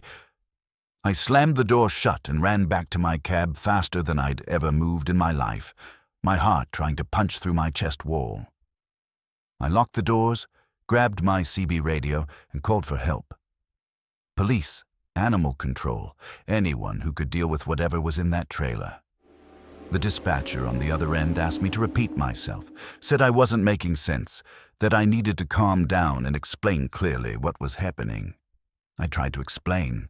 There was something alive in my trailer, something that shouldn't be there, something that had torn through frozen meat and metal with its claws. While I was on the radio, the thumping intensified dramatically. The entire trailer was rocking now, like something inside was throwing itself against the walls with incredible force. I started my engine, ready to unhook the trailer and leave it there, when I heard the sound that still wakes me up screaming at night. Metal tearing, the sound of claws ripping through aluminum from the inside, the sound of something breaking free. I looked in my mirror and saw the side of the trailer bulging outward, the metal stretching and beginning to split open. I didn't wait to see what came out. I released the trailer brakes, pulled the fifth wheel release handle, and drove away from that trailer faster than I'd ever driven in my life. In my mirror, I saw the trailer rocking violently, saw the metal split open along one side like a can being opened. I didn't stop to see what emerged from that tear in the metal. I just drove until I reached a town, pulled into the first police station I found, and reported everything that had happened. The police were understandably skeptical until they pulled up the security footage from the rest stop. It showed my truck arriving, showed me opening the trailer, showed me running back to my cab in obvious terror. And it showed something coming out of that trailer after I left, something the officers wouldn't describe in detail. They just said it was unidentified, that they'd called in state wildlife officers and federal authorities to handle the situation. They impounded my truck for evidence, questioned me for 6 hours, and finally released me with strict instructions not to discuss what I'd seen with anyone. Here's where the story gets even stranger, if that's possible. When my company tried to file an insurance claim for the lost load and damaged trailer, they discovered something impossible. Trailer number RT4782 didn't exist in any database anywhere. Not in the federal DOT system, not in the refrigeration unit manufacturer's records, not in any rental or leasing company database they could find. The paperwork I had was legitimate and professional, but the trailer itself had no history, no registration, no maintenance records, no proof it had ever been manufactured. The meat processing facility in Klamath Falls denied ever loading that trailer. Their records showed no outbound shipments on the night in question. The dock supervisor I'd talked to wasn't employed there and couldn't be located by authorities. The seal number on my paperwork didn't match any seal in their inventory. It was like the entire pickup had never happened, except for the fact that I had a trailer that was very real until something tore its way out of it. I never found out what was in that trailer, what I'd been unknowingly transporting. The federal authorities took over the investigation and refused to share any information with me or my company. The rest stop where I'd abandoned the trailer was closed for 3 days, while teams in hazmat suits cleaned the area. Local news reported a chemical spill, but the drivers I talked to who were there said they saw cages and heavy restraints being loaded into unmarked government vehicles. I don't haul refrigerated loads anymore. Can't bring myself to do it.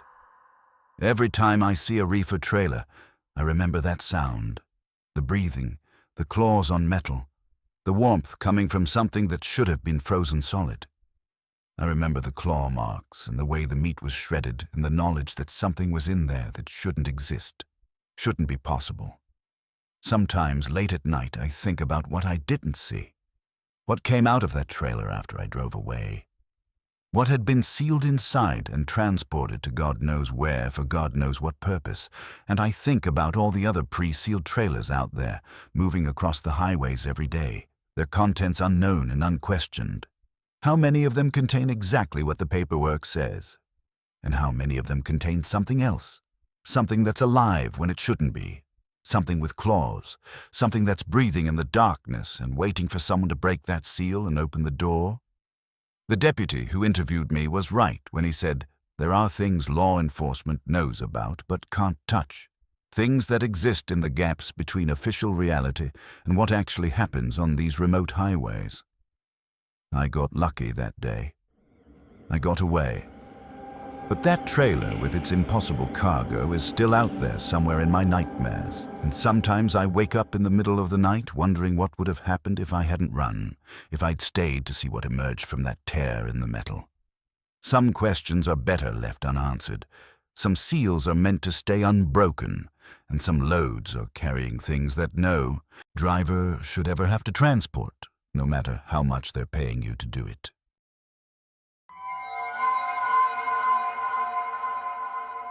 There are things in this world that make you feel small in a way that goes far beyond physical size. Standing at the edge of the Grand Canyon does it, makes you realize how insignificant you are compared to the vast forces that carved that impossible chasm. Looking up at a sky full of stars on a moonless night does it, confronting you with the infinite darkness between worlds.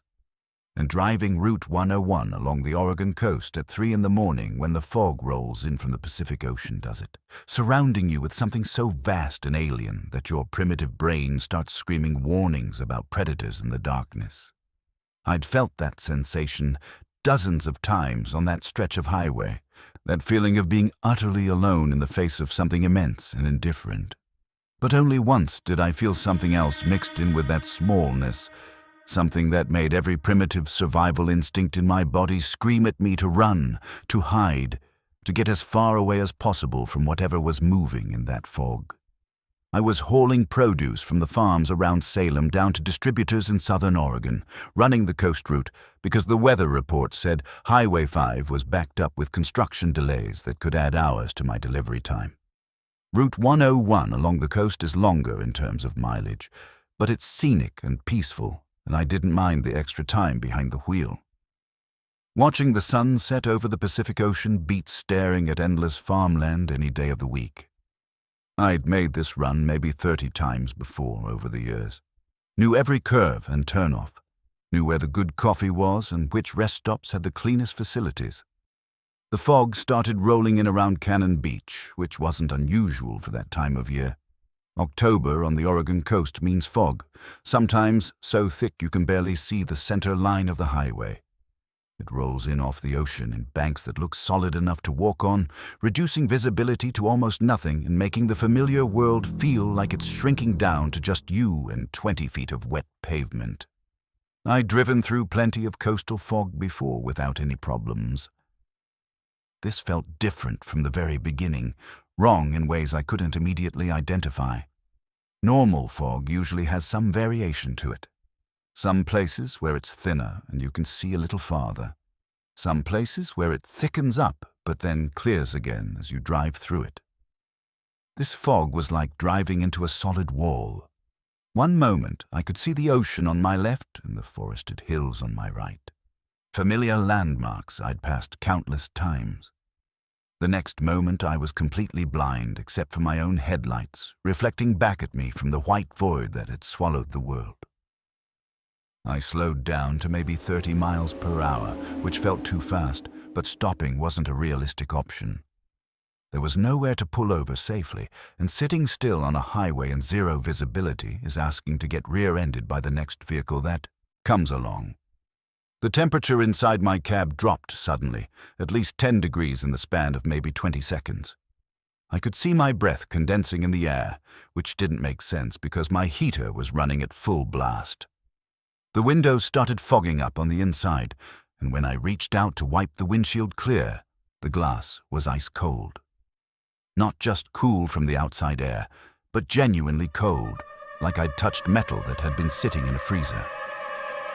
That's when I felt the first vibration, a deep subsonic rumble that came up through the wheels, through the frame of the truck, through my seat and into my spine. It was like distant thunder, except it didn't fade away like thunder should. It just kept going, steady and rhythmic, matching something that might have been breathing if breathing could shake 18 wheels and 40 tons of truck and cargo. I checked my mirrors instinctively, thinking maybe there was another truck behind me, something massive that I somehow hadn't noticed. But the mirrors showed nothing except white fog illuminated by the faint glow of my own taillights. The vibration continued, and now I could hear something too. A sound like wind, but deeper and more resonant, like the sound a whale makes. Those deep calls that travel for miles through the ocean, except this wasn't coming from the ocean. It was coming from the fog itself, from something moving within it. Something moved on my left, between my truck and where I knew the ocean had to be. I couldn't see it clearly through the fog, just a darkness within the white. A shadow that was somehow blacker than the surrounding void, but the scale of it made my breath catch in my throat. It was huge. Not truck huge, not even building huge. It was massive in a way that defied reasonable estimation, a shape that suggested something the size of a cargo ship moving parallel to the highway just off the shoulder of the road. I wanted desperately to believe it was a trick of the fog, shadows and light, playing games with my perception and the limited visibility. But the vibration was stronger now, more rhythmic and deliberate, and I realized with growing horror that I was feeling footsteps. Something was walking beside my truck, keeping pace with my speed, its footfalls heavy enough to shake the ground and transmit the impact through my tires and suspension system. Each step sent a pulse through the frame of my truck that I could feel in my chest, in my teeth, in the base of my skull. The fog swirled and shifted, and I caught another glimpse of the shape. An outline that was vague and indistinct, but definitely there, definitely real. It was upright, bipedal maybe, but the proportions were completely wrong. Too tall, too broad, with limbs that seemed too long and moved in ways that didn't match any animal I'd ever seen. And then I saw what might have been an eye. A pale luminescence in the darkness, reflecting my headlights the way an animal's eyes reflect light at night, but enormous. The size of a dinner plate, maybe larger, positioned at least 30 feet off the ground. I did what any rational person would do in that situation. I accelerated, not dramatically because visibility was still almost zero and I wasn't suicidal, but I pushed my speed up to 45, then 50, trying to outrun whatever was out there in the fog. The vibration intensified immediately, the footsteps coming faster, and I realized with sick certainty that it was matching my speed. When I sped up, it sped up. When I slowed down slightly to navigate a curve, it slowed down. It was pacing me, staying parallel to my truck like it was curious, like it was studying me. The breathing sound got louder and more distinct. I'm calling it breathing because I don't know what else to call it, but it was like nothing I'd ever heard before. Deep and slow and wet, like air moving through something massive and organic. It seemed to come from everywhere at once, from the fog itself. Each exhalation made the temperature drop another degree. My windows were frosting over now, actual ice forming on the inside of the glass, which shouldn't be possible. The defrost was running at maximum, but it couldn't keep up with whatever was stealing the heat from inside my cab. I grabbed my CB radio with hands that wouldn't stop shaking and keyed the microphone. "Breaker, breaker, anyone on 101 near Cannon Beach? Do you copy?" Nothing but static. I tried again, cycling through different channels. No response, no background chatter, no indication that anyone else existed in the world except me and whatever was out there in the fog. My phone showed no service, which wasn't unusual for this stretch of coast, but the timing felt deliberately cruel. The shape moved closer, and I couldn't see details through the fog, couldn't make out any specific features, but I could sense its proximity. It was right there, maybe 20 feet from my driver's side window, massive and impossible and utterly alien. I had the overwhelming impression that it was aware of me, that it knew I was inside this metal box, that it was considering whether I was worth its attention. The feeling of being observed, of being evaluated by an intelligence that was nothing like human intelligence, was more terrifying than any physical threat could have been. Then it made a sound that I still can't adequately describe to anyone who wasn't there. Imagine a foghorn, but organic instead of mechanical. Imagine whale song mixed with the rumble of an earthquake.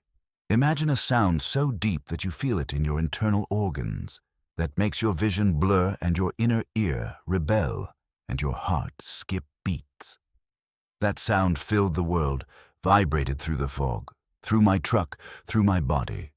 For a moment, I thought I was going to pass out just from the sheer physical impact of it, from the way it seemed to reach inside me and shake everything loose. I don't remember the next few minutes clearly. I know I kept driving, somehow kept the truck on the road despite shaking so hard I could barely hold the steering wheel.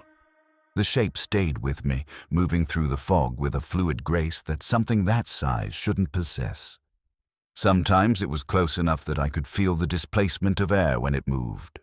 Other times it fell back slightly, and I'd think maybe it had lost interest, maybe it was leaving. Then the footsteps would return, the breathing would resume, and I'd know it was still there, still watching, still deciding what to do with me. Mile marker 62 appeared in my headlights, and I remember seeing that sign through a brief gap in the fog. I remember thinking I'd been driving in this nightmare for at least 20 minutes, maybe longer. My hands were numb from gripping the wheel. My shoulders ached from tension, and I was crying without realizing it. Tears were running down my face while I muttered prayers I'd learned as a child and hadn't said in 30 years, desperate bargains with whatever might be listening. Then, as suddenly as it had started, it ended. One moment, I was driving blind through suffocating fog with something massive stalking me from the shoulder. The next moment, the fog was just gone, not gradually thinning, not slowly dissipating the way fog normally does. It was like driving through a curtain. One side was the fog and whatever lived within it.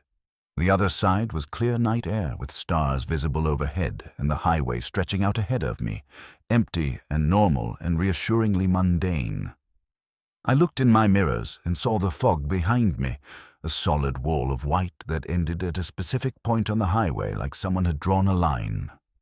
The fog didn't move past that boundary, didn't drift or spread the way fog should. It just sat there, thick and impenetrable.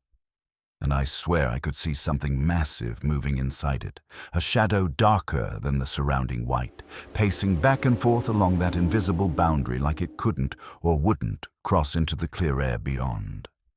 I drove for another 10 miles before I felt safe enough to pull over at a rest stop. I sat there with all my lights on, engine running, doors locked, and tried to make sense of what had happened to me. My rational mind kept insisting it was just unusual fog conditions, just tricks of light and shadow, just my imagination running wild in the isolation. But my body knew better. I was soaked with sweat despite the cold. My heart was still racing, and my hands wouldn't stop shaking. I went into the rest stop building to use the bathroom and splash water on my face, trying to pull myself together. There was an older man there, probably in his 70s, standing at the sink. He took one look at me and said, "You came through the fog." It wasn't a question, it was a statement of fact. I nodded, not trusting my voice. He nodded back with the understanding of someone who'd heard this story before. "Native folks around here have stories about that stretch of coast," he said quietly. "They say when the fog rolls in like that, thick and solid and unnatural, it brings something with it. Something old, older than the trees, older than the mountains." He told me about creatures from local tribal legends, beings associated with fog and water and the deep ocean. About fog walkers that Native American tribes had warned about for centuries before white settlers arrived on this coast. About other drivers who'd reported similar experiences over the years. Seeing massive shapes in the fog along that exact stretch of coastline, feeling footsteps that shook their trucks, hearing sounds that seemed to come from something too large to exist on land. I asked him if he believed the stories were real. He gave me a look that was equal parts pity and understanding. "Doesn't matter what I believe," he said. Matters what you know now. You've seen it, felt it. That changes a person permanently. He was absolutely right. I knew what I'd experienced out there. I'd felt something massive moving in that fog, something that made my truck feel like a toy, that made me feel like an insect under observation by something vast and alien. I finished my delivery that morning and took Highway 5 back north. Longer route, more traffic, but I didn't care about the extra time or fuel cost. I haven't driven Route 101 past Cannon Beach at night since then, especially not when the weather forecast mentions fog. Other drivers have told me I'm being superstitious, that I let my imagination get the better of me during a routine weather event. Maybe they're right. Maybe it was all just unusual atmospheric conditions and my tired brain conjuring monsters in the mist. But I know what I felt. I know what I heard, and I know that somewhere off the Oregon coast, when the fog rolls in thick and cold and unnatural, something moves within it. Something massive and ancient and utterly indifferent to human understanding. The coastal Native Americans knew about it long before we built highways through their territory. They knew enough to respect it, to avoid it, to understand that some things exist whether we choose to believe in them or not. The fog still rolls in along that coast, thick and white and impenetrable. And sometimes, if you're unlucky enough to be driving through it at the wrong time, you'll feel the vibrations through your steering wheel. You'll hear the breathing that seems to come from everywhere at once. You'll see the shadow darker than the fog itself. And you'll know that you're not alone out there on that stretch of highway, that you're sharing the road with something that was here long before roads existed and will be here long after they've crumbled away to nothing. The only question is whether it will decide you're worth its attention, whether it will choose to reveal itself to you the way it revealed itself to me. I hope you never have to find out, because some encounters change you in ways you can never undo.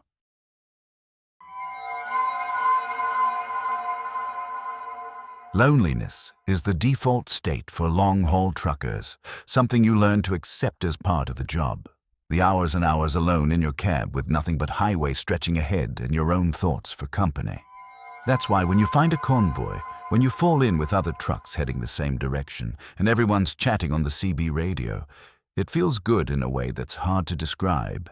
It feels like community, like you're part of something larger than just one person hauling freight across the empty miles. It feels like you're not alone anymore, at least for a little while. That's exactly what I thought when I joined the convoy on Interstate 5 through Siskiyou Pass on that clear October night.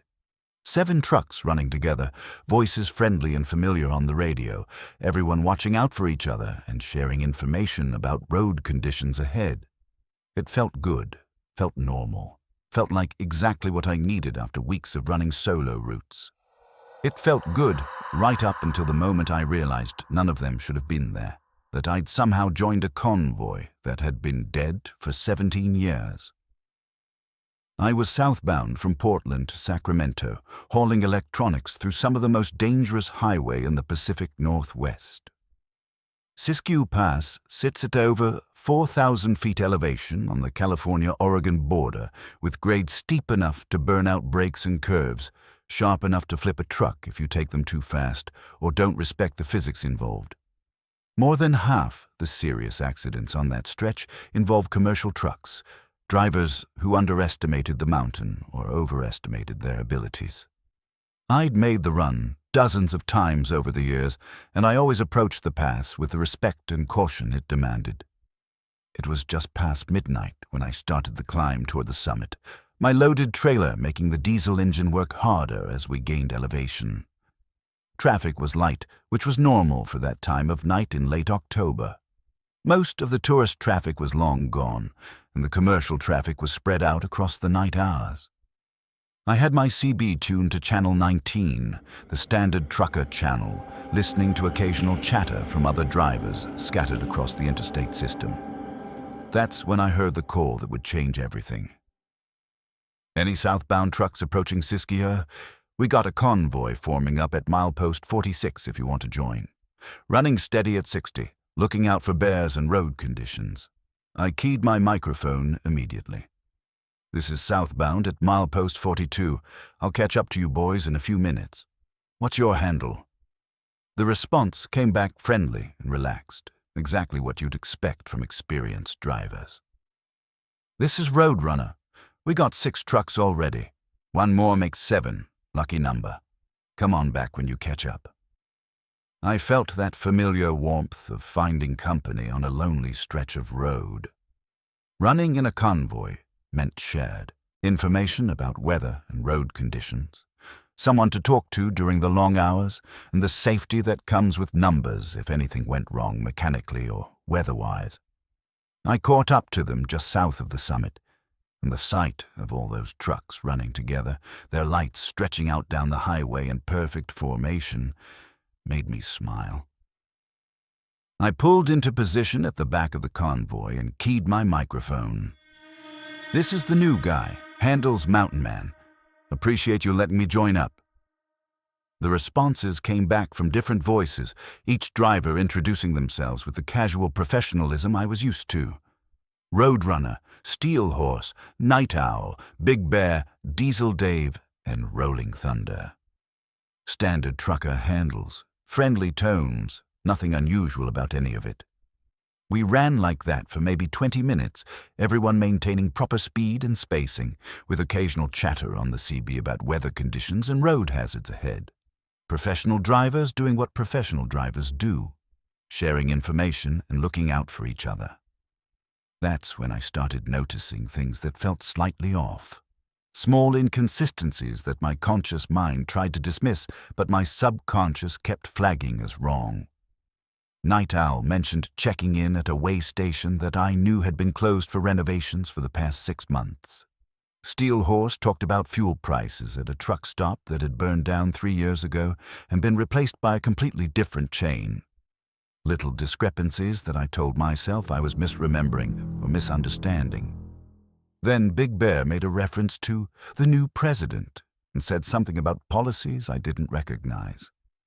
When I asked what he meant, there was a pause on the radio before someone else changed the subject smoothly. The conversation continued, but now I was listening more carefully, and the wrongness became harder to ignore. They were using CB codes I hadn't heard in years, terminology that felt outdated. 10 codes that had been replaced by clearer language years ago for safety reasons.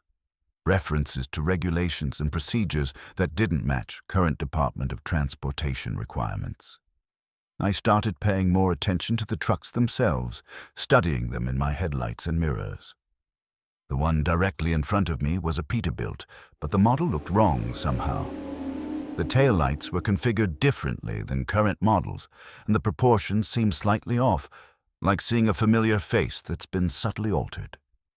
In the distance, I could see the other trucks in the convoy, and they all had that same quality.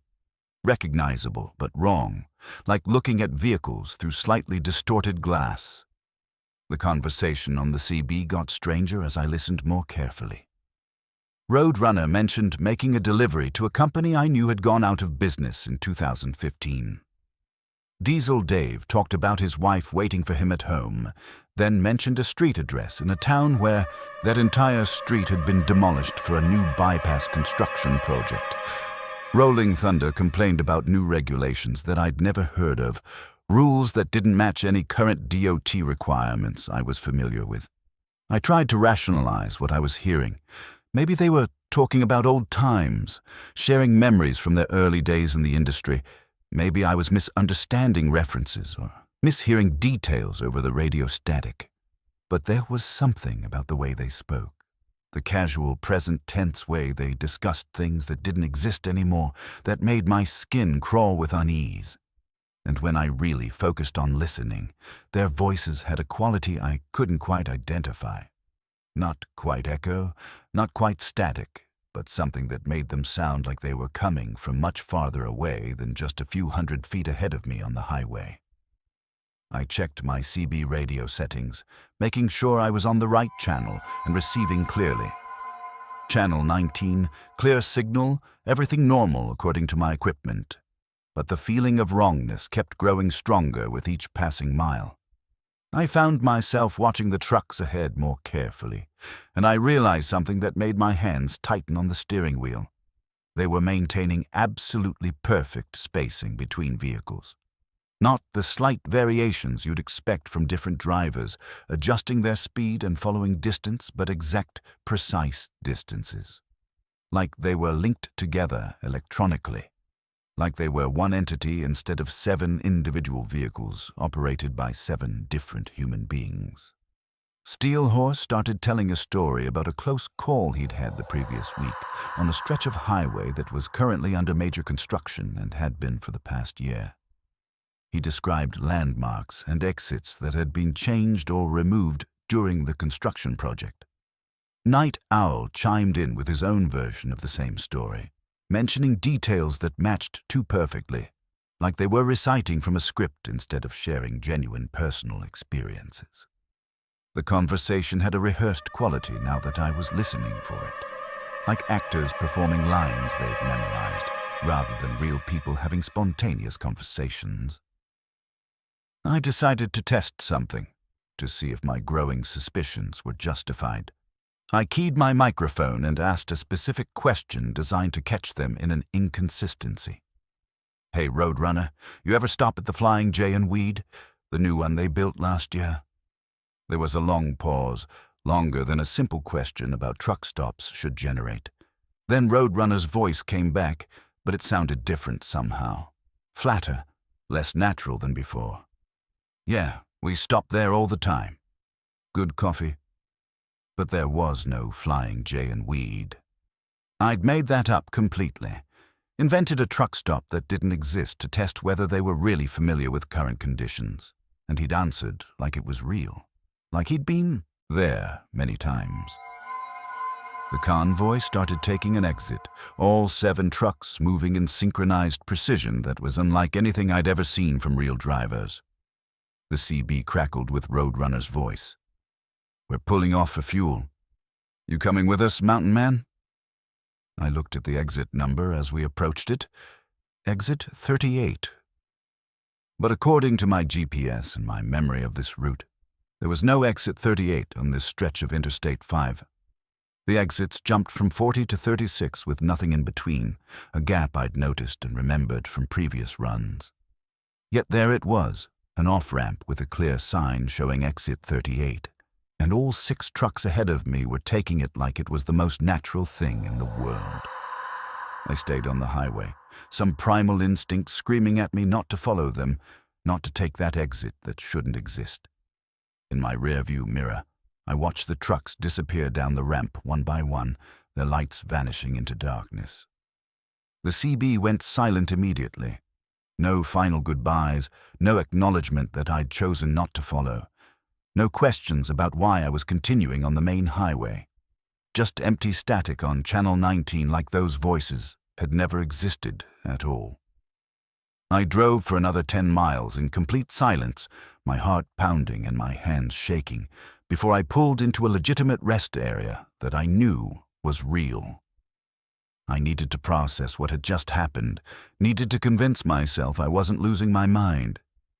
There were a few other trucks parked there, and I walked over to one where the driver was doing a pre-trip inspection. He was an older guy, maybe in his 60s, with the weathered look of someone who'd been driving these roads for decades. I asked him if he'd seen a convoy of 7 trucks pass through in the last few minutes. He looked at me strangely and said I was the first southbound truck he'd seen in the past 30 minutes. Said it had been unusually quiet on the highway tonight. I insisted, described the trucks, mentioned the handles they'd used on the CB. His expression changed from confusion to something that looked like recognition mixed with concern.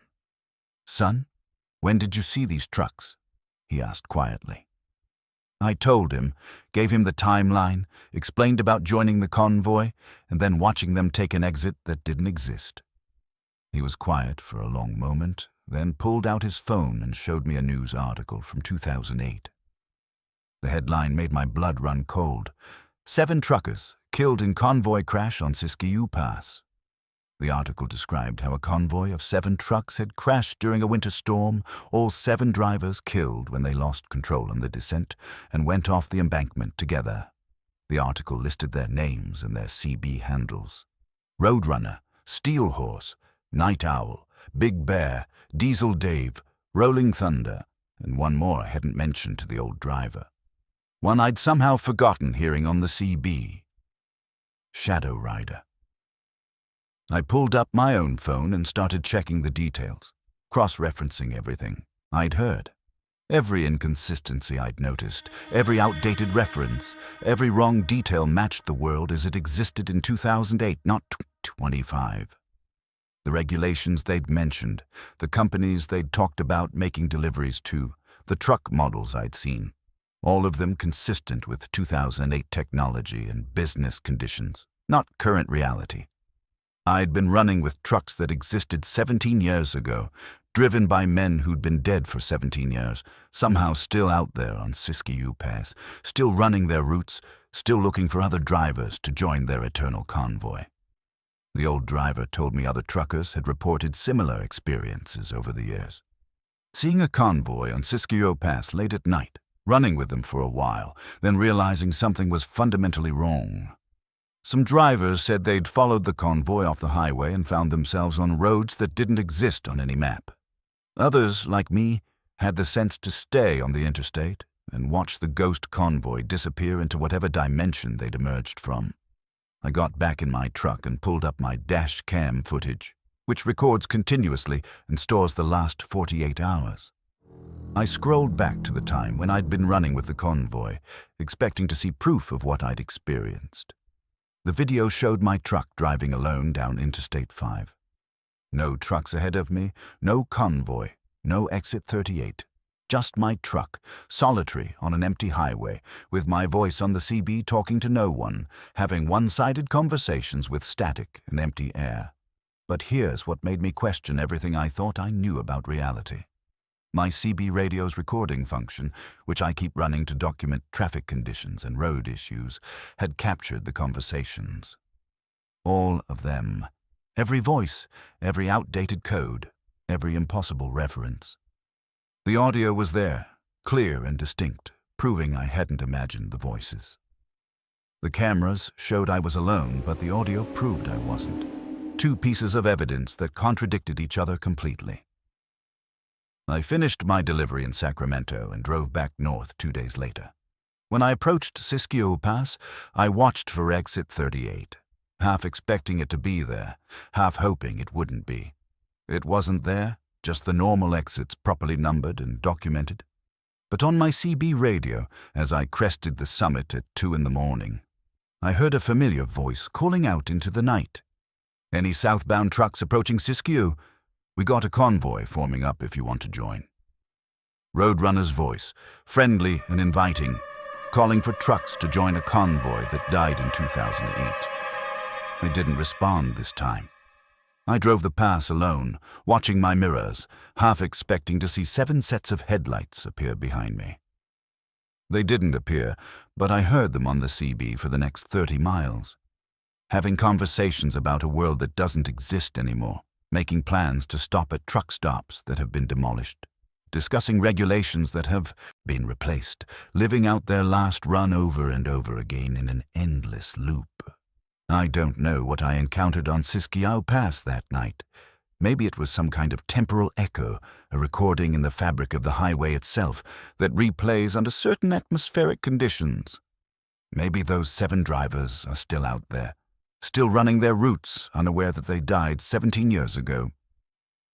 What I know for certain is this: the convoy is still out there, still calling for trucks to join them on Channel 19, still running the pass at night, maintaining perfect spacing, having conversations about a world that's been gone for nearly 2 decades. And sometimes, if you're unlucky enough to be on that highway at the right time under the right conditions, you'll hear Roadrunner's voice inviting you to join. Your cameras will show you're alone, your radio will prove you're not, and you'll have to decide which version of reality you want to believe. I chose to believe the cameras, but late at night when I'm running through Siskiyou Pass and my CB crackles to life with that familiar invitation, part of me wonders what would have happened if I'd taken exit 38. Would I have found those 7 drivers still alive in their version of 2008, forever running their final route? Would I have become the 8th truck in a convoy that exists outside of time, trapped in an endless loop through a highway that connects not just places, but different versions of reality? I'll never know because I'm not brave enough or foolish enough to find out. The living should stay with the living, and the dead should be left to their eternal roots, even if sometimes the line between the two gets blurred on a lonely stretch of highway at 2 in the morning.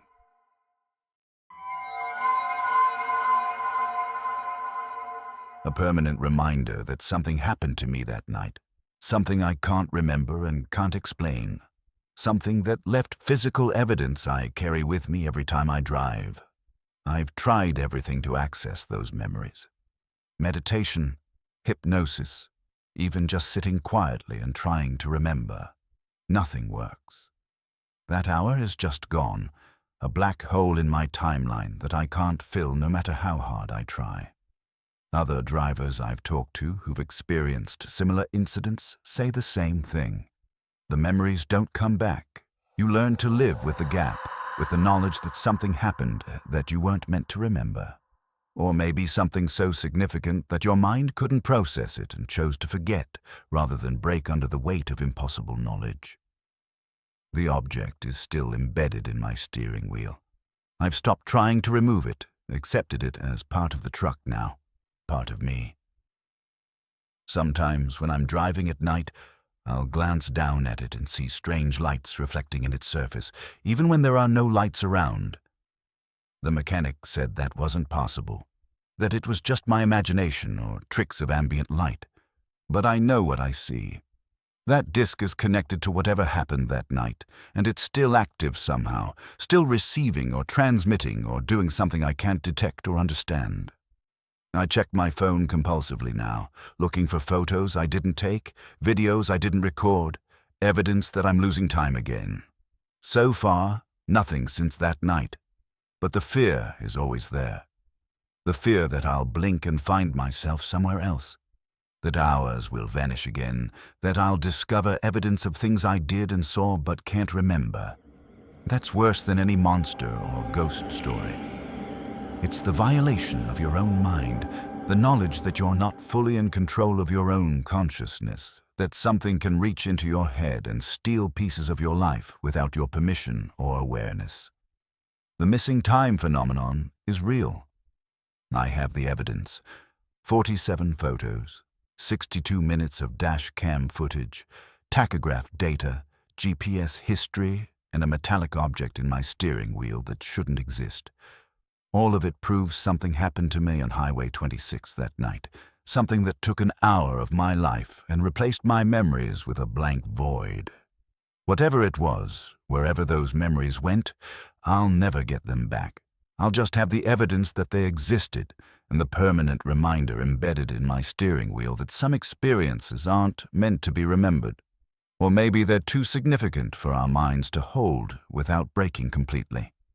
Either way, that hour is gone for. There are things you can lose and eventually get back. Your keys turn up in a coat pocket. Your wallet gets returned by an honest person who found it. Your temper cools down after you've had time to think. But when you lose time itself, when a piece of your life is just gone and you have no memory of where it went, that's different. That's a violation that goes deeper than theft or misplacement. It's like someone reached into your head and erased part of who you are, stole hours of your existence and left you with nothing but evidence that you are somewhere, doing something, during time you can't remember. I know because it happened to me on Highway 26 through Mount Hood on a Tuesday night in April, and I still have the evidence to prove it. Evidence I can't explain, evidence that terrifies me more than any ghost story or highway legend ever could. I was hauling refrigerated food from Portland to Prineville, a routine run I'd made maybe twice a month for the past 3 years. Highway 26 through Mount Hood is a good road, scenic during the day with views of the mountain, straightforward at night with moderate traffic and decent visibility. I'd left Portland around 9 o'clock in the evening, planning to arrive in Prineville around 1 in the morning with plenty of time to spare before my delivery window opened at 6.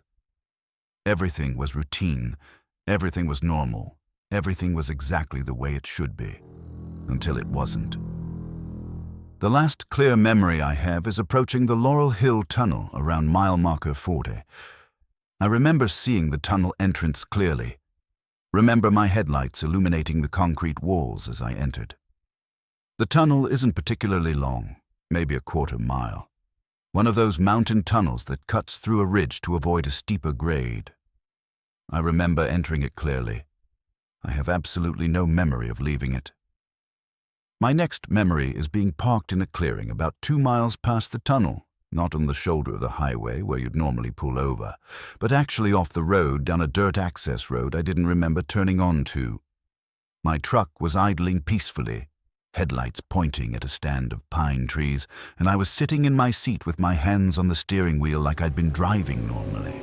But I had absolutely no memory of how I got there, why I'd stopped, or what had happened during the time in between. I looked at my dashboard clock and felt my stomach drop. It read 11:53 at night. I'd entered the tunnel just before 10:30. An hour and 23 minutes were just gone, vanished from my memory like they'd never existed. No memory of driving, no memory of exiting the tunnel, no memory of turning off the highway or parking in this isolated clearing. Just a blank space where that time should have been, like someone had taken an eraser to part of my life. My heart started racing and my hands began shaking as I tried to make sense of what was happening to me.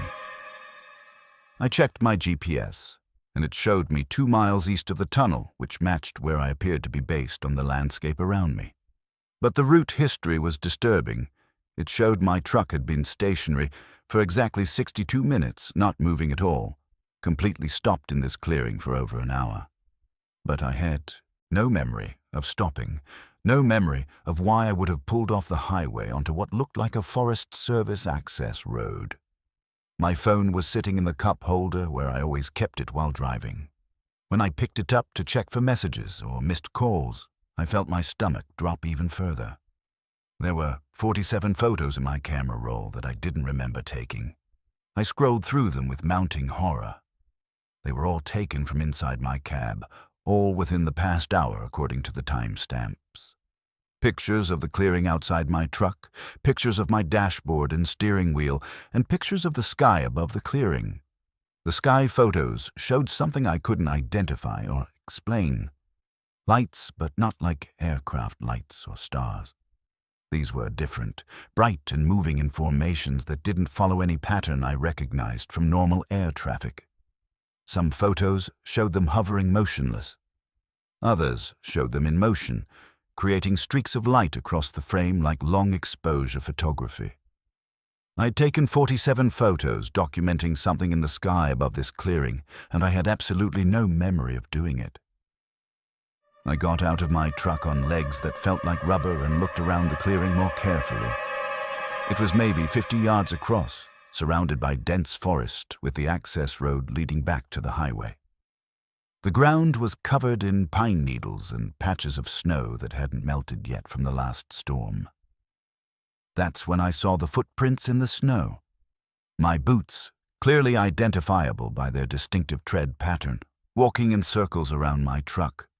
Not random wandering, but precise, measured circuits, like I'd been pacing deliberately. The prints showed I'd circled my truck at least a dozen times, maybe more. I bent down to examine them more closely and noticed something else that made my blood run cold. The prints were in snow that was otherwise completely undisturbed.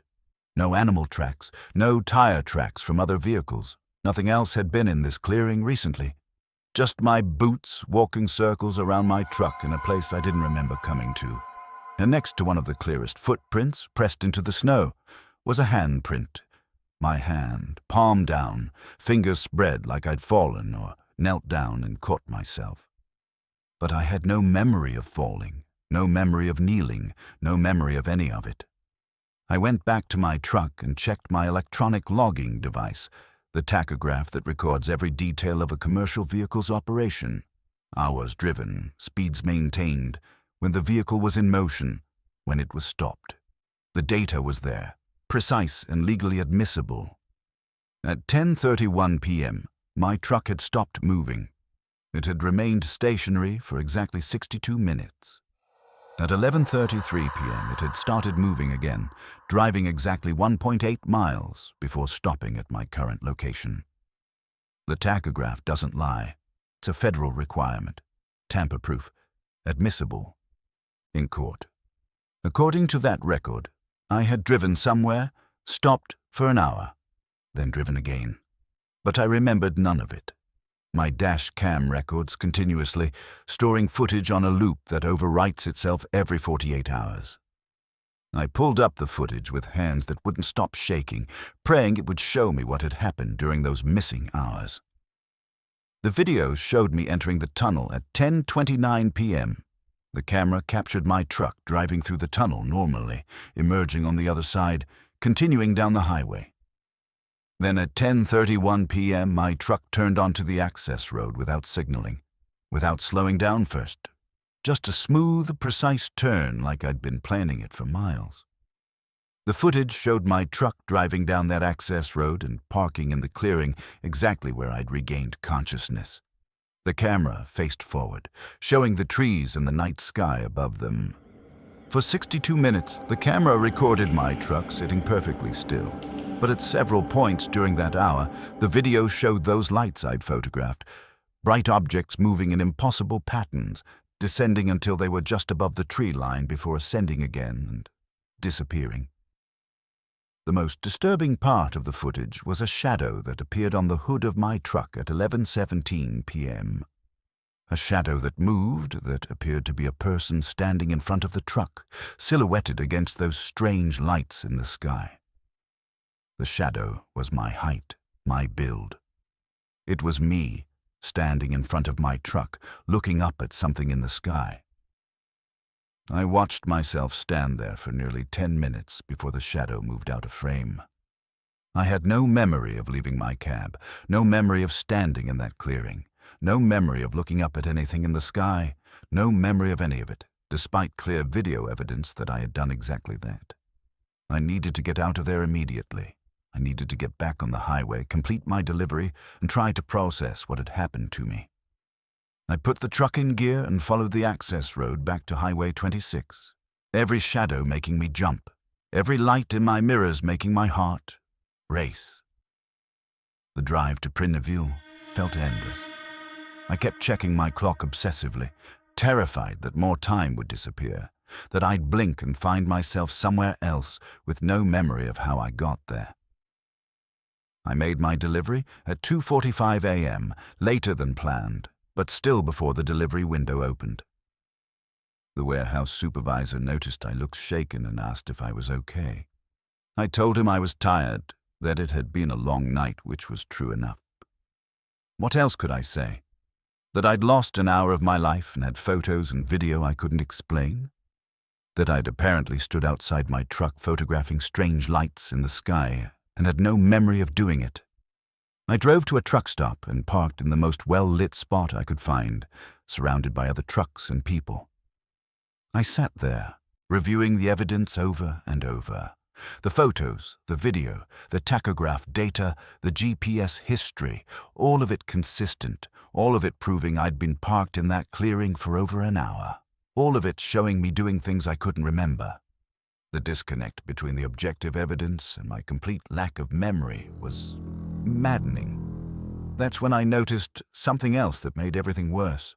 A small metallic object embedded in my steering wheel, not on the surface, but actually embedded in the hard plastic like it had been pressed in while the plastic was soft.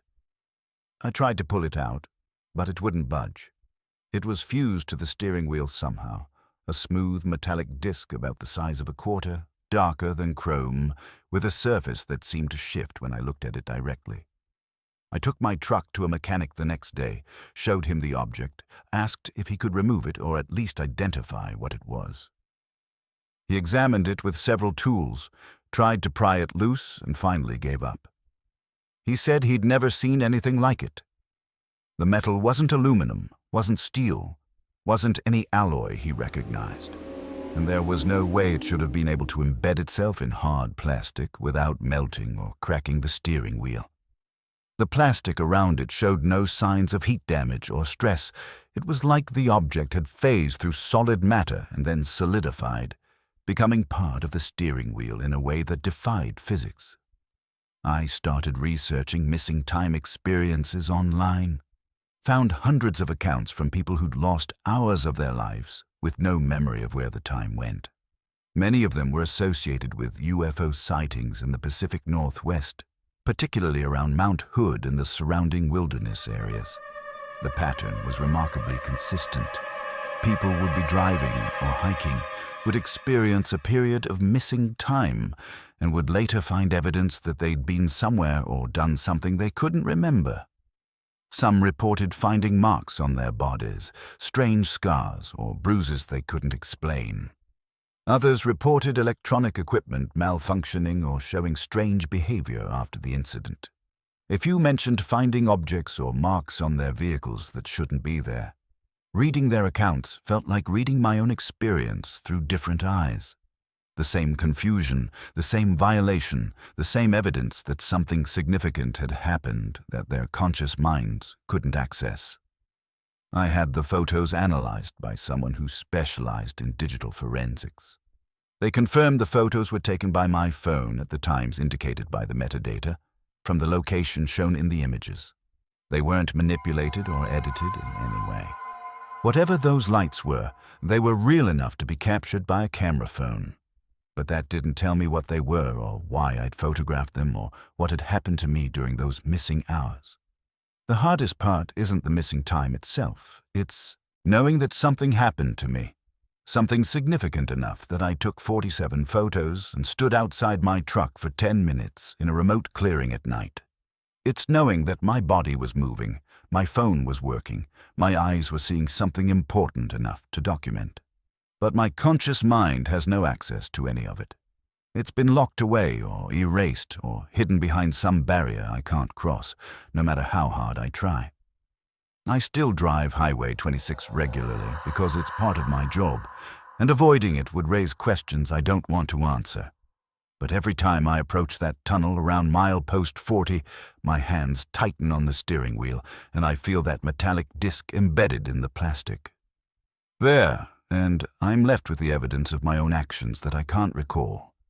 That's a special kind of horror that never really goes away, the knowledge that you can lose pieces of yourself and never even know what you've lost.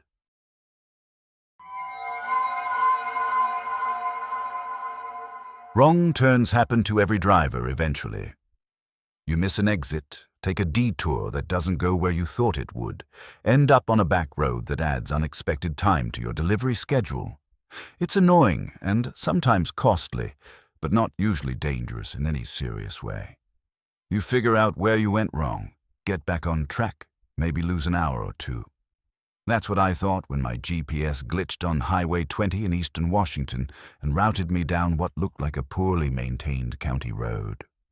Just a wrong turn, just a delay, just another minor inconvenience in the life of a long-haul trucker. Except the place I found at the end of that road wasn't on any map, and when I tried to leave, I discovered the people living there didn't want anyone in the outside world knowing they existed. I was hauling construction equipment from Spokane to a job site near Omak, running Highway 20 through some of the most remote country in Washington state. Eastern Washington isn't like the western part of the state with its cities and suburbs and dense population.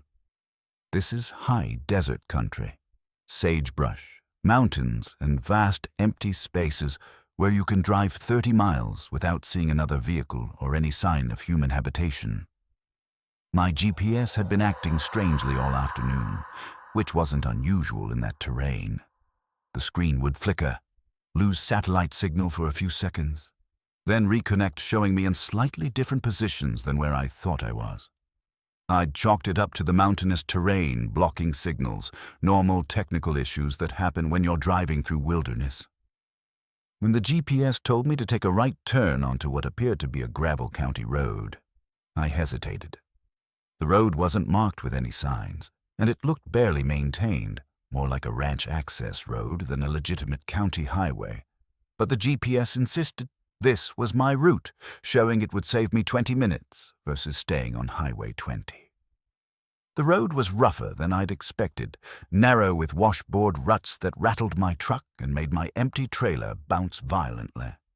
I kept expecting to see a sign indicating this was a legitimate county road, some number or designation that would confirm I was going the right way. Nothing appeared, just gravel and sagebrush and the occasional fence post stretching into the distance. After about 15 minutes of increasingly rough road, I tried to turn around, but the road was too narrow and there was nowhere to safely maneuver a 70-foot rig. That's when I saw the buildings in the distance. Not a town exactly, more like a compound or settlement.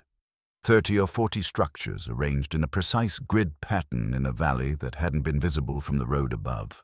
Houses, storage buildings, what looked like a community hall or meeting house.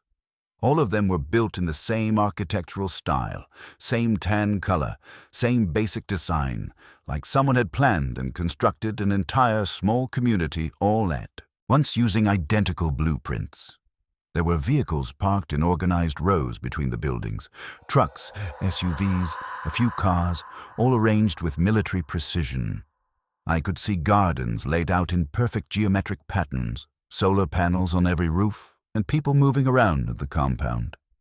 At least 50 of them that I could count, all wearing similar clothing. Not uniforms exactly, but similar enough to be noticeable.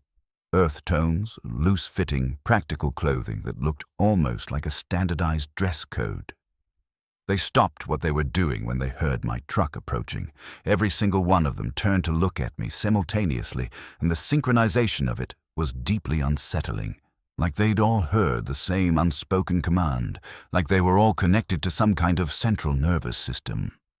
I pulled to a stop near what appeared to be the main building, engine idling while I tried to figure out where I was and how to get back to Highway 20. My GPS had gone completely dark, screen black like the power had been cut. My phone showed no signal, which wasn't unusual for this remote area, but the timing felt wrong. A man approached my truck, maybe 50 years old, with the calm expression of someone who's completely certain of their place in the world and their authority within it. He smiled, but it didn't reach his eyes, didn't convey any genuine warmth or welcome. I rolled down my window and tried to sound casual. "I think I took a wrong turn. Can you tell me how to get back to Highway 20? He nodded slowly, like he'd been expecting this